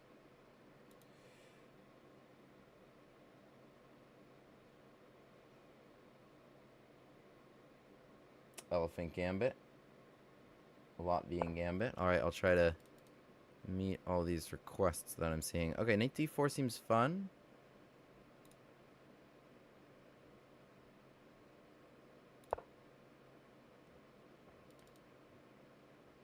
Potentially taking and bishop d4 made more sense there.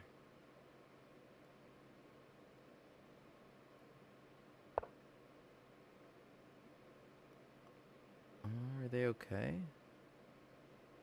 Maybe they're okay. Yeah, I think they defended quite well. But they used a lot of time on the clock. Got that going for us.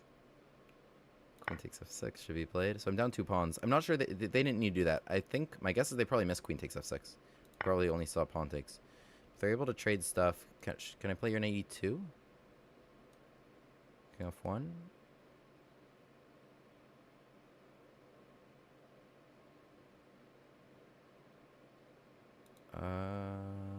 Because they're gonna play knight e4 if I do nothing. Knight e4, I have f3.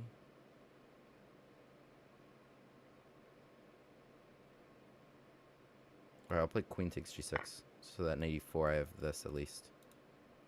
But that's, I feel like I lost my best idea of pressure here. It's okay, I have pressure on e2. So if I play knight e2 now, king over, probably still not much. They're able to just back up.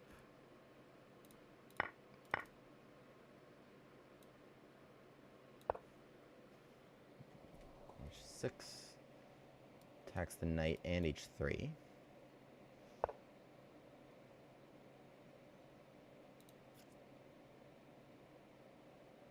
Probably need to take this guy. I had queen takes h3, but wasn't too sure. There was a lot of pressure on f7. Now we're crashing through a little bit. We got 1 pawn back, still down 1. I'm threatening queen g3. So we should play here. Ah, they didn't see it. Oh, wait. No, we're good. Queen e8's not going to work. I have takes and bishop f8. Oh! Okay, GG, GG. We managed to pull that out, but I think my opponent played really, really well up until we got low on time. This was a really interesting game that is important for the development of antipasta theory, which suddenly we're developing a lot this stream. All right, let's have a look. So we had our favorite opening of our opponent consistently denying what is by far a huge stockfish advantage. Knight takes f7, bishop takes f2. Actually, old stockfish used to like this even more for white. I remember these easily crossing +3. Easily crossing the +3 range. I just got a challenge from a 3,000 rated player in Bullet. I'm not sure Bullet is the vibe right now, but I'm happy to play, like, slightly longer than that.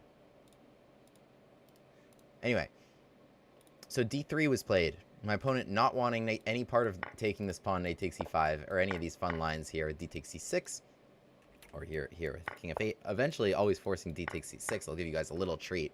I'll link the actual Bushgas Gambit video in the line below, in the description below. But bishop b3, they can lose very quickly in a lot of lines, because bishop g4 here traps the queen. That's how bad their development is. It traps the queen straight up, because f3, knight takes e4 now. And there's fun checkmate here that can come pretty often of eventually chasing the king to e2. Chasing the king to e2 because we have queen h4 coming in with queen f2. And otherwise we go check, check, chase the king to e2. That loses the queen, blocks the coordination there. And so otherwise we can mate them like this. So which is really cute stuff. I've actually gotten that a couple times. So yeah, knight takes e5 leads to some really, really fun lines. I guess it's understandable that people just want to play their nice little Italians. But we're playing here with d5, and we're being like, okay, we're gambiting no matter what. Here, I even offered, like, another pawn, but they didn't want that. Knight takes c6. Okay, what could I have done better? What could I have done better? Apparently, e4 was an interesting move. E4 is an interesting move. So bishop g5 makes a lot of sense in this position, right? Taking stock of it, we're down a pawn pretty cleanly for barely a development advantage. I want this. I have more... As Eric Rosen would say, they have more pawns, but I have more half-open files. So that's kind of what we got here. Just some ideas of where to put the rooks and some ideas to break through with e4 eventually. E4 eventually could be right now, because the idea would be, oh, that's so nice. Takes f2, using the fact that the knight has not developed, so they don't have that defense of the queen. They must go king takes for that reason, else the queen will hang if they take with the rook. So king takes, and then knight takes e4 comes with check. And now here, well, it all works out beautifully. And we got our pawn back. Oh, was it? Knight takes. Oh, knight takes, or else we lose f7. Ah, I see. Else we lose f7. Here. So, interesting line there. Takes. Check. Cute stuff. I like that a lot. e4, so they can take it. Let's take it cleanly. Okay, so some theory here in the anti-pasta gambit. So e4 is an interesting move. I just developed like normal. And okay, like I was saying, yeah, it's just a full pawn. I was saying during the game it would be +1 because they are up a pawn in a vacuum, which is +1. So they're doing reasonable things. Just like bishop developed to a good square, knight developed to a good square, fortifying that. Rook e1, start on the open file. Why wouldn't you be doing any of that? Bishop b3, just sealing off b2 makes a lot of sense. And so they go for it. g4, breaking the pin here and eating the e5 pawn. Okay, but it just gives me something. I mean... I can't act like I played like a genius here when the position's +2.4, but it gives me something. I'm attacking f2, and suddenly it's not obvious to defend. I think they found a very good resource here, which is queen f3 and queen g2. It could go wrong in a lot of ways. Not obvious how to defend f2, right? You play rook e2, I would take it and distract that rook from being overloaded. So I think and queen e2 blocks that, right? So again, queen is overloaded. Takes, I would take f2. Bishop e3 also blocks the defense of that knight. So there's a lot that they could be tangled up in here. They do a smart idea, though, of bringing the queen to g2 to patch around their king. And now, yeah, so what about sacrificing on g4? Okay, let me get back to that. But first, let me finish the game here. So I play here rook e8, just trying to develop. Yeah, takes f6. I think they thought g takes was my only option, which apparently was also not even bad. But, yeah, again, like, not obvious what to do. I think here, white is doing okay. It's, generally speaking, their pieces are good. And so for that reason, I don't have a lot of counterplay on their king. So they can just propose a trade for my strong knight here. And largely, they should be up 2 pawns. But that's not what ended up happening during the game. Because I was able to play queen takes f6, shifting over this way. Takes g6 was very smart. Because now with takes g6, they have access to potentially knight e4. Which just clogs the file, defends f2, and attacks my bishop over here. So I had to play queen takes g6, or else knight e4 came with a vengeance, attacking the queen and the bishop. So I had to slide out of the way of that. Rook e4, I think, was a smart move. I think a lot of what they did was pretty smart here, just continuing to try to cause problems. Apparently here, even here, after my nice little trick of queen h6, looking at just the unprotected things in the position, which is how tactics come about. You should always be looking at the unprotected things in the position. But knight f3 here, I was able to snag b3. Yeah, I was concerned about issues on f7 here. And potentially, like, hits here, queen e7, queen b7, all sorts of those ideas could be dangerous. Takes b3, takes h3. Rook e1. So yeah, they were doing well here if they just didn't blunder queen g3. This whole line was good for them. This whole line was good for them. d4 just blocks this, and otherwise, yeah, a7's hanging a lot. A lot's kind of hanging, and their position's good. Their position's pretty good, but they play your rook e1 and actually just blunder mate. So that kind of came out of nowhere. I think it comes. It's just like eventually the dam cracks. You know, I don't know. I've had this experience on both sides of it. It's just like you've been defending all game. You're not going to find every perfect move. And you just keep putting pressure on them. And especially whether it's the clock, whether it's like defending. I just want to play like one move, like rook e1. I just want one idea of my own. And then suddenly you just miss something. And that can be it. So like, yeah, I mean, that's part of the reason why I love playing the way that I do. It's just going after it. So, yeah. It worked out for that reason. You guys were asking about sacrificing on g4. Yeah, that could have been fun and in the spirit of things. I didn't find a way to make it work, so I mean, I could take with the bishop and then hit f2. But, yeah, I need to be over here. I need to take advantage of the g and h lines, or else you kind of just sacrifice stuff for no reason. It's hard to get across, because, like, taking here actually probably worsens the effort. Knight's now hanging. And they're able to defend themselves, maybe bring in some resources over there. Otherwise, yeah, taking here for the pin, like, it would have been fun, but I think, yeah, I like this move of rook e4, hitting the bishop and coming over. So, yeah, I need to be able to get to g6. I mean, it would have been worth a shot, potentially. I just thought with bishop g6 here, I can attack without sacrificing, and, like, playing h5 and going after it that way. I can attack without sacrificing. And that would be better, but you know, both were options. I think I liked what I did a little bit better, but both should have been good for white. Both would have been good for white. And yeah, I mean, Antipasta Gambit, I mean, it's not sound. It's definitely dubious, both ways that I've played it on stream today, but it's fun. It's fun. I don't know. I got, instead of just standard Italian positions, I got kind of like some interesting middle game lines, where, you know, I was able to eventually put pressure on their king, and I ended up taking my opponents out of theory a little bit. So yeah, if your opponent's just playing d3 against your Bush-Gas Gambit, right? First of all, play the Bush-Gas Gambit. They don't always do this. I don't know. Here, we can see for me. Let's look at my stats. Interesting. LICHESS Tools is pretty interesting. So, it shows the eval. Okay, 46% of my opponents are actually playing d3 here, which is a lot. Which is very different than overall. I think my opponents are scared a little bit more of, like, accepting. Maybe I play it quickly or something, or they see the big number next to my name, and they don't want to do it. So only 21% of your opponents will probably be playing d3. Looking at the whole database, right? Otherwise, though, yeah, I mean, lots of fun stuff with knight takes e5, or even with castles, and then being able to play knight takes e4. So, yeah, really good stuff. But yeah, d3 was the one way out of it, and I would just transpose into an Italian.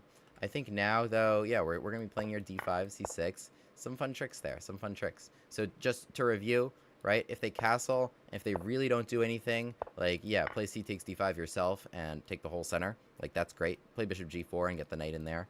Also great stuff. If they play knight takes e5, you know, just castle as well. Castles, cd5 here. And then play knight c6. Make sure you get rid of that knight, and then you're able to kind of attack over there, bring like the queen to h4, bring all your pieces into the game. That's fun stuff. If they take this also, oh, that wasn't really an option. If they take this also, okay, queen can come to d4 to attack here and here, so it shouldn't be an option for them. Otherwise, yeah, the only other choice was what happened in the game, where I gave them another chance to take b7, just even more gambitful along that, having pressure along those diagonals. But yeah, knight takes c6. Okay, worst comes to worst, you're going to be down a pawn. You're going to be down a pawn. I mean, that's really how this all is. You're going to be down a pawn, and you're going to have maybe some opportunities to attack. Here, I mean, yeah, it's not like my most sexy of gambits, considering, like, white should be largely fine here, and their development isn't so bad, and like there are probably more fun lines to play. Like I still wouldn't want to face d3. I still would want them to take on e5. That stuff's more fun. But yeah, go for it. Play d5 here. I'll add this to the main Bushgas study, which I'll also link in the description. And I'll also link the main Bushgas video in the description. Subscribe. Let's get back to it. Oh, the arena ended a long time ago, and I didn't play too many games. One move after.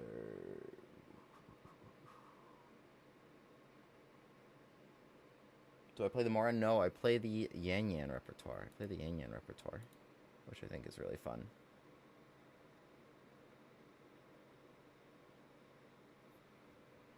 Alright, alright, alright. Let's join one more arena. 5-0.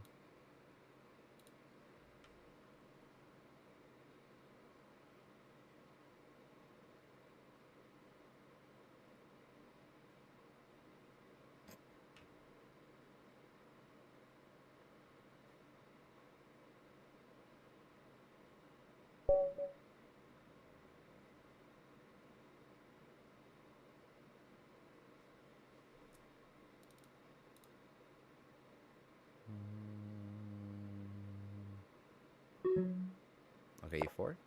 What requests do I have here? d6. Against d6, I like my Grand Prix setup. So playing d6 and g6.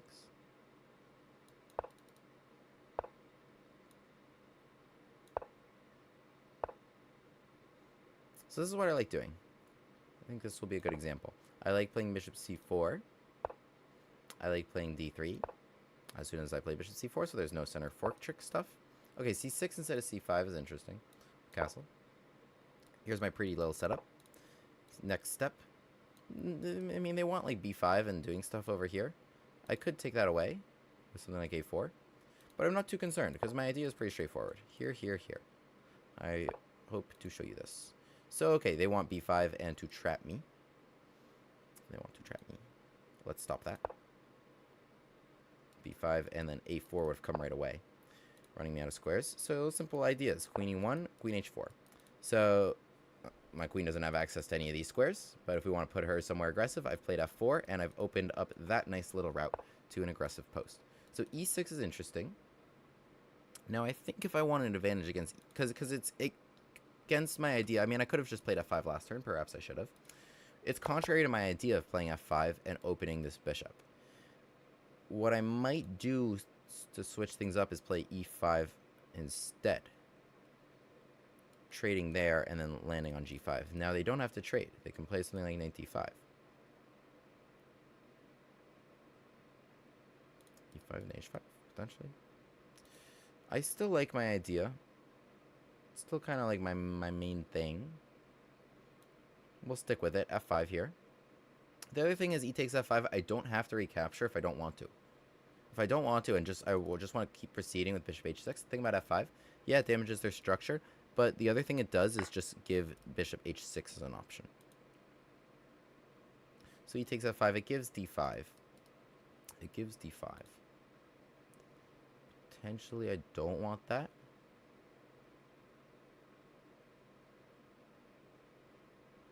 Bishop h6.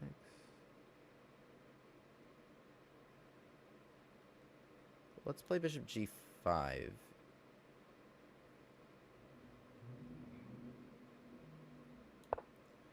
Hard to say what to do now, because if you step out of the way, now he takes f5, and the knight can't really move. This I don't think was good. I was going to take and put lots of pressure on f6.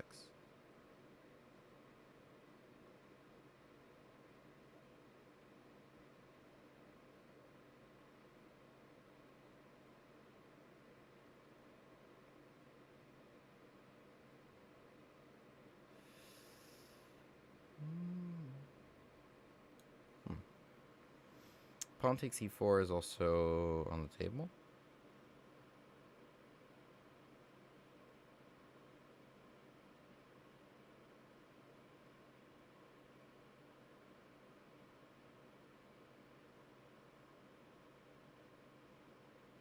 Okay, let's play pawn takes e4, so there's no d5.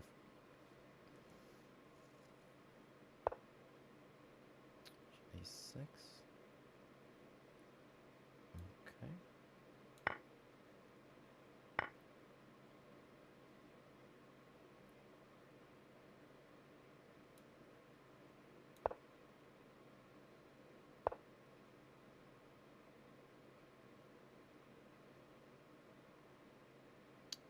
e5 takes.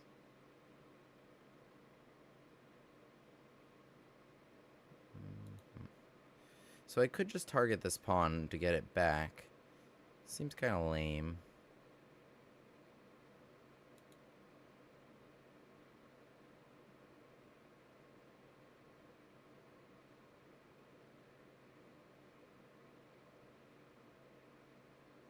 Might just be the best thing to do, though.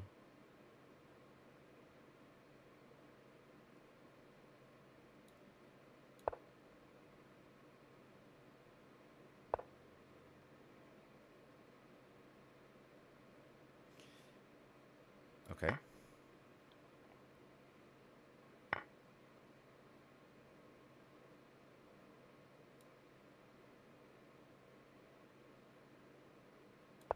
Proceed with this idea of trying to checkmate. So, we've gotten rid of most of the key defenders. It's just that knight. It's just that knight. Knight d5 is going to be finishing touch. What they should do is, yeah, I was about to say, knight h5. So let's take it. However, probably g4, honestly. Oh, I have such a nice move. Okay, white to play. Yes, what you said was correct. It's rook takes f7. You're watching Dora. You're watching the Dora chess channel. Knight e6 check coming next. Get it, sacrificing the rook for just a pawn? Sacrificing the rook for just a pawn? Swiper, no swiping. Knight takes c7, baby. So we played rook takes f7 just to remove the pawn away from knight e6. Right? I can't do it right now because the pawn's right there. Sacrifice the rook. King takes not possible because the knight's doing that job. Knight e6 check. Yummy queen. Yummy, yummy, yummy.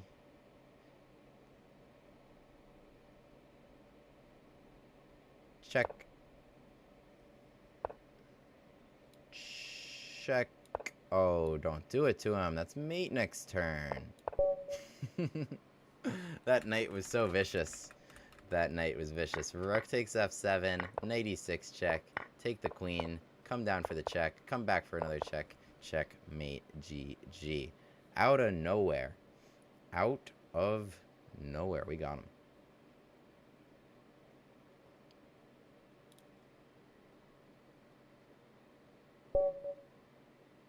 Blackmar Deemer Gambit Cult. Great username. What commented, what about the Budapest Gambit? Alright, I'll do that. Next d4 I face. Alright, we got some requests here. I was gonna play like either an elephant or a Latvian. I was probably gonna play an elephant.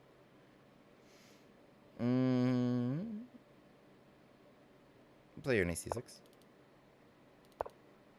a3. Well, I was going to play bishop c5, but now it seems like they've really dissuaded me from this idea. Can I go, like, here? In bishop c5? Okay, I'll go here. I don't know. I have bishop d4.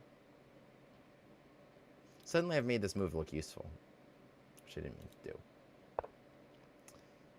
So, it's fine. Play a6 or a5. 6. Play d6. So we've gotten something kind of symmetrical here. I could play f5 myself, but I don't like playing f5 when that's on the table. What I want you to do is castle. Thank you so much. That was so kind of you. Because now what I'm going to do is h6, g5, g4, and bishop takes g4. We'll see if we can pull this off. there are probably a lot of flaws to this plan. But I really wanted my bishop to come to g4, and I'm not really willing to stop at anything to achieve that goal. So you played h3 to stop bishop g4. That was very rude. Knight h2. It seems like that stops g4, but I'm really just going to do it anyway. Gambit glass is on. Even better, I got to play g4 sacrificing a pawn. So it would have been really strong. Like if you just did nothing, g4, takes g4. I think there's a way to play against this, so I'm really interested in analyzing this. Okay, they played takes g4. Let's take with a knight. You were kind of in the way of my queen anyway. I swear my bishop needs to develop to g4. That's been my goal. So queen h4, we're just messing around here. We're just messing around. I could play h5, g5, then bishop g4. No. I can play rook g8. Seems reasonable. I'm between rook g8 and queen h4. And because I want to take it. Which move deals with queen f3 better?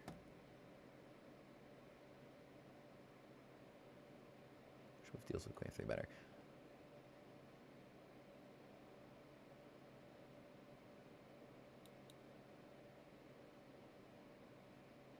I mean, I have an insane idea, which is queen h4, queen f3, bishop takes g4, queen takes f7, king d8.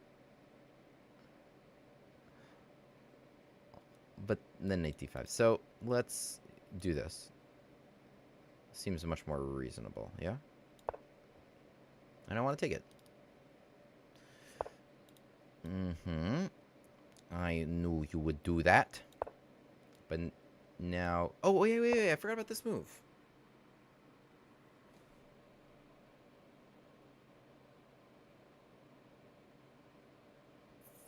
Wait. That's not good.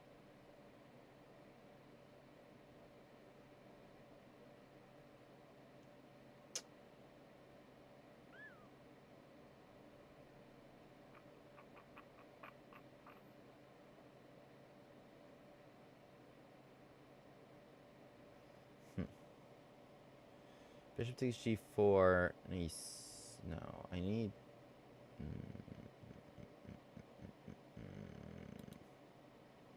need this. No.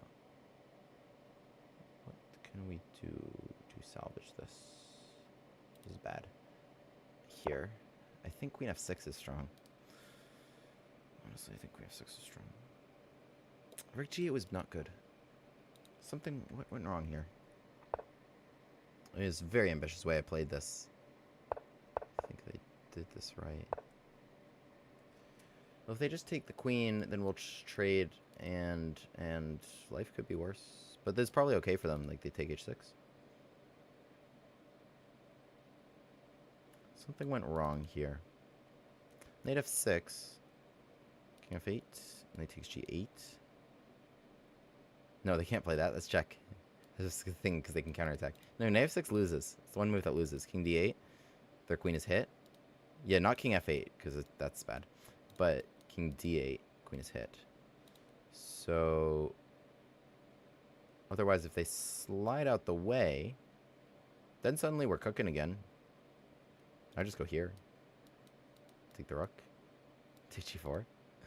That would be beautiful. That would be kind of what I intended in the first place. Yeah, so here, I'm just thinking back.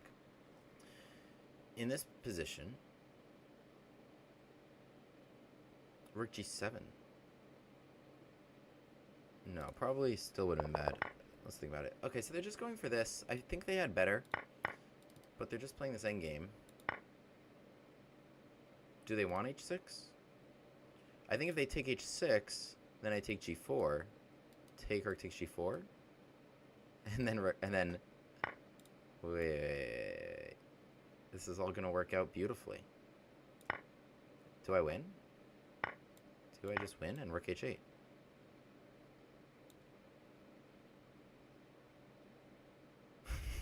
What? That worked out so perfectly. How did that even happen? Just the spirit. It's just the spirit. Everything all works out in the end. Totally all went according to plan.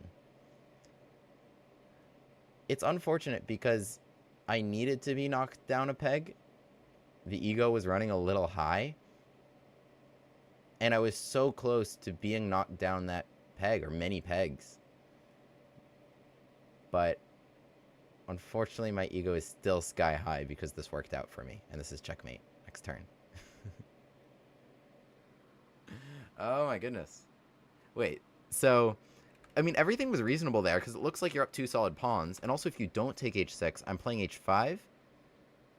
So it's not even clear that white's better here at all. In fact, they got to be really careful. But yeah, they took h6 and just opened up the h line. In fact, my opponent is stalling on imminent checkmate in 1 here. So this will be an actual report that is actually a good one. We got to revisit this opening because I think this was close to working. And this is the best way to play. This is the best way to play against boring Italians. And so this is relevant theory. This is relevant theory. Okay. Last report was not a good idea. 231 to 129 on checkmate in 1. I don't know. Anyway. So, e4, e5. We get, in the end, just a very, very normal Italian position that probably could have come out of a number of things. e4, e5, knight f3, knight c6, bishop c4, bishop c5, just normal stuff. What I like to do, as I remove the gambit glasses, is castle on the opposite side of my opponent. So if my opponent's castling short, specifically I want to castle long. And especially if they never played h3, so like let's say they castled right here, right? So here they do stuff. I play my bishop directly to g4. And another cool thing about it is that I don't care about g takes f6. In fact, I want g takes f6 because I'm going to play rook g8 and go here. And then otherwise, if the bishop's on g5, that's even better for me. Here, like I'm happy to play g takes f6 again, but I'm playing g5 myself, chasing that away. And now when I castle long, okay, I have a lot of ideas here. Knight d4, pressuring with the pin. The other thing I really want is g4, making that pawn trade there to, again, open the g line for my rook. So you can imagine something here. Let's say they even took away knight d4, such a strong idea, attacking the queen, and would force pawn takes f3 with the pressure on the pin piece, and then h3 would fall and everything. But next move would be g4 here, and something like queen takes g4, even just rook takes g4, now threatening g3 as well due to this pin. Okay, now threatening g2, and often g3 can't be played because you can take it, again, because of this pin. So lots of pressure pours in here and all over the place if we just castle on the opposite way. So that's what I was trying to achieve. I want my bishop to go directly to g4. Now, also nothing wrong with bishop e6. It's okay. F takes e6 is perfectly fine if you want to castle on the opposite side. h3, what it does present is a hook to attack with, right? So, you know, if I were like a little bit more patient, I would have played like bishop e6, queen d7, castles, and then played g5, g4. Now, what this does, and I talked about this in another video of mine, just general principles of attacking, because kings on opposite sides means attack. Kings on opposite sides means attack. That's the key point here, right? I actually have the same hook that they should be taking advantage of with something like b4 and b5. What the pawn here does, if this pawn was on a7, I would just move the knight out of the way, and the pawn b5 would be doing nothing. What the pawn on b5 does is now it proposes a pawn trade. Pawn trades are bad for me because it means that they can open files. So like now they can stack on the b line and put a lot of pressure here because they don't have their own pawn in the way. Also getting rid of a defender of mine. So pawn on h3 allows for that opportunity, and I really go for it quickly with this move g5. Now I think here what they do with knight h2, yeah, seems pretty reasonable. There were also ideas of maybe taking, but okay, I guess it's not working. Pressure here on knight d5. But we just got to be quick on that, not allowing knight d5 and playing rook g8 first. Also, this was interesting, pressuring f7. But okay, not a big deal. We just need to allow the capture on f7, and we're doing fine. Yeah, we got so many open files. Just as long as you get your rook over there, then you're going to be... Rooks are very, very strong. They just need to not be stuck behind their own pawns, and then they're just going to pour over and attack the enemy king. So knight h2, yeah, g4, okay, it was reasonable. I had a feeling this was reasonable. Knight h2 specifically to stop g4. Now, of course, also reasonable would have just been like play bishop d7 or bishop e6, get the queen out, castle, and then once your king is safe, then bring the rooks over, play h5 and g4, right? Once you get your own king to safety, then you can attack, right? That's a very reasonable way to play chess, but I kind of just went for g4 anyway. So we traded here, And then, yeah, this was my error. Queen h4 versus rook g8. In fact, this other move they're recommending of knight d4 just to stop queen f3 makes a lot of sense, because queen f3 is really the source of all their powers. But rook g8, queen f3, I'm already need to answer some uncomfortable questions a little bit. Better was queen h4. What's the point here? Okay, just play bishop e6. You can't quite achieve your dream of bishop takes g4 in one go, but just playing bishop e6 here is perfectly fine. Okay, yeah, I don't know what they do. Something. Now I castle. Oh, okay, knight d4 is also a strong resource. But I'm also going to bring the rooks in here, stack them, make lots of threats down these open files, and that's kind of exactly what I was going for in this line. So, yeah, but knight d4 I think is the most interesting, because now if you're really kind of doing nothing, and it's not obvious what to do if you're white. I don't know what you really play. It's only bishop d2, but now here comes queen h4 with really no antidote. You can't play f3 because of the pressure along this diagonal. And my next moves are bishop takes g4. And, okay, like, the checkmate's coming pretty imminently there. Let's say your bishop takes g4, knight f3 check, for example, and queen h1. So, rook g8, queen e7, played here to protect. Yeah, I missed this knight d5. I missed this knight d5, but it worked out for me. I got pretty lucky. Rook g7 needed to be played, so knight d5 doesn't come in with tempo on the queen. And now we're protecting f7, and we're probably still going to be taking back g4, but there's some creative things they can do here, like sacrificing this pawn, and then trying to get to h8. Yeah, my king is not in a good spot. If my king were castled, then I'd be doing great. I've opened this h-line. Like, my rooks would come on the h-line and checkmate them. But my king is not castled. It's very vulnerable. I'm a few moves from castling, and I'm trying to attack already. Right? So it's a little premature, and you got to really be careful. And I was not, because queen e7, knight d5 comes. And the issue of knight d5 is I'm not castled, and knight f6 check is a big problem. My only way out of it was knight d4. And yeah, it's actually not obvious what to do, because my opponent actually does the top engine move, which is knight takes e7. Yeah, so their queen is hit. Right? Their queen is hit. If they just move their queen somewhere, like, completely out of the way, then queen h4, if there's no knight f6, it's not a problem. And taking a8 is just, you're just going to get checkmated very quickly. Here comes bishop f3 and the rook and the knight. Okay, an e2 check is already forcing them to lose their queen. But, so that's not really possible for them. Queen f6 was the other interesting idea. Queen f6 was the other interesting idea, because my queen's still attacked, and I can't really take it without losing more material, because that ends in a fork. And like I was saying, knight to f6 check was not an option, because king d8, and now their queen is hit with check, and the queen can't stay onto the knight. The queen will have to move, and I will take the knight for free. So not an easy situation if you're white. Queen f6 was played, or if that's played, I just have to come back queen d8, and I guess I'm not losing material, but it's of course not ideal. But okay, the queens are coming off. I take g4. It could be worse. I've seen worse things. My opponent goes for knight takes e7 because it looks like they should be up a couple clean pawns, and they do this all well, but the last move they play was bishop takes h6, which seems so reasonable, but then all of a sudden this pours in. What they needed to do, okay, was something solid like king g2, defending around here. They're just up the one pawn, so I play h5, they play g5. I don't have f6 here because of this. Okay, and they're better here. And they're better here. But my opponent takes h6, and I play takes g4.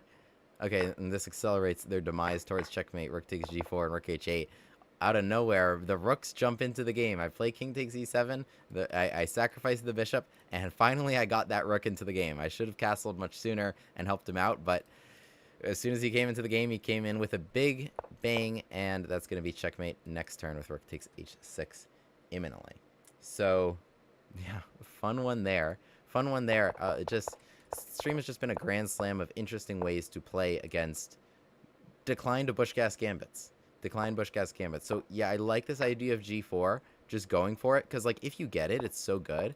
Bishop takes g4, that's even better than like if these pawns were still on the board, right? It's way better than if these pawns were still on the board, because yeah, now I'm gonna castle, and I developed really in style. I've gone this a few times. Yeah, rook g8 comes, bishop h3. I mean, it's killer down this g line, like d4. So lots of good ideas there. Yeah, so if they play knight h2, which makes a lot of sense, yeah, just play g4, knight takes g4, but play here knight d4. I like that move a lot. Taking away queen f3. I guess their other option in this position was pawn takes g4 instead of trading there. Then rook g8. Okay, that makes a lot more sense. Queen f3 doesn't come with a threat, so I can just chase her way. So rook g8, and now, yeah, now I'm probably taking here with style. With style. Takes g4, queen h4, castles, and get them. Yeah, get them. If they castle that way, go get them. bring the bishop to g4 and play knight d4 and try to attack. If they play h3, you know what to do. Go for it, play g4 yourself. If they give you this pin, even better, because, like, okay, here something happens, right? g5 comes, like, this is everything we wanted. G takes f6 is helpful, opening that, but it gives us a head start because our king is going to be safe and sound over here. It gives us a head start in attacking. So if they play bishop g5 going for the pin, yeah, before black castles is a big mistake. If they do it after black castles, that's okay. But if they do it before black castles, I'm playing g5 and going the other way. Otherwise, playing g5 would compromise my king safety over here. Oh, yes, that makes sense, right? So here, yeah, our idea in this is just go for it. H6, g5, g4. Be a little bit careful. You should take away their resource of queen to f3. But yeah, castle your king, g5, g4. Open those files. That's how to play against symmetrical Italian openings. Subscribe. Interesting stuff there. All right. It is late, but I appreciate you guys all watching very, very much. This was a really fun stream. I have a lot of fun with this. I talk a lot, but you know, of smack and everything, but it just kind of keeps things entertaining for me.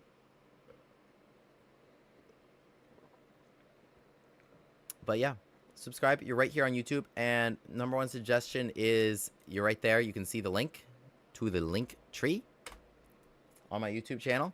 Find the link to the Discord server. It is an awesome happening Discord server where we share games, discuss opening ideas and everything. Get notified when I go live or post new YouTube content. Yeah, awesome community. Don't just be playing chess alone. Have lots of friends. Love this Discord server. Great stuff. Join. Subscribe to me on YouTube. Play all these gambits. This is also a link to the full gambit repertoire. If you are struggling also against a certain line, or just want an awesome epic gambit that nobody knows about, check that out. All right, appreciate y'all. Thank you for watching. Have a great night.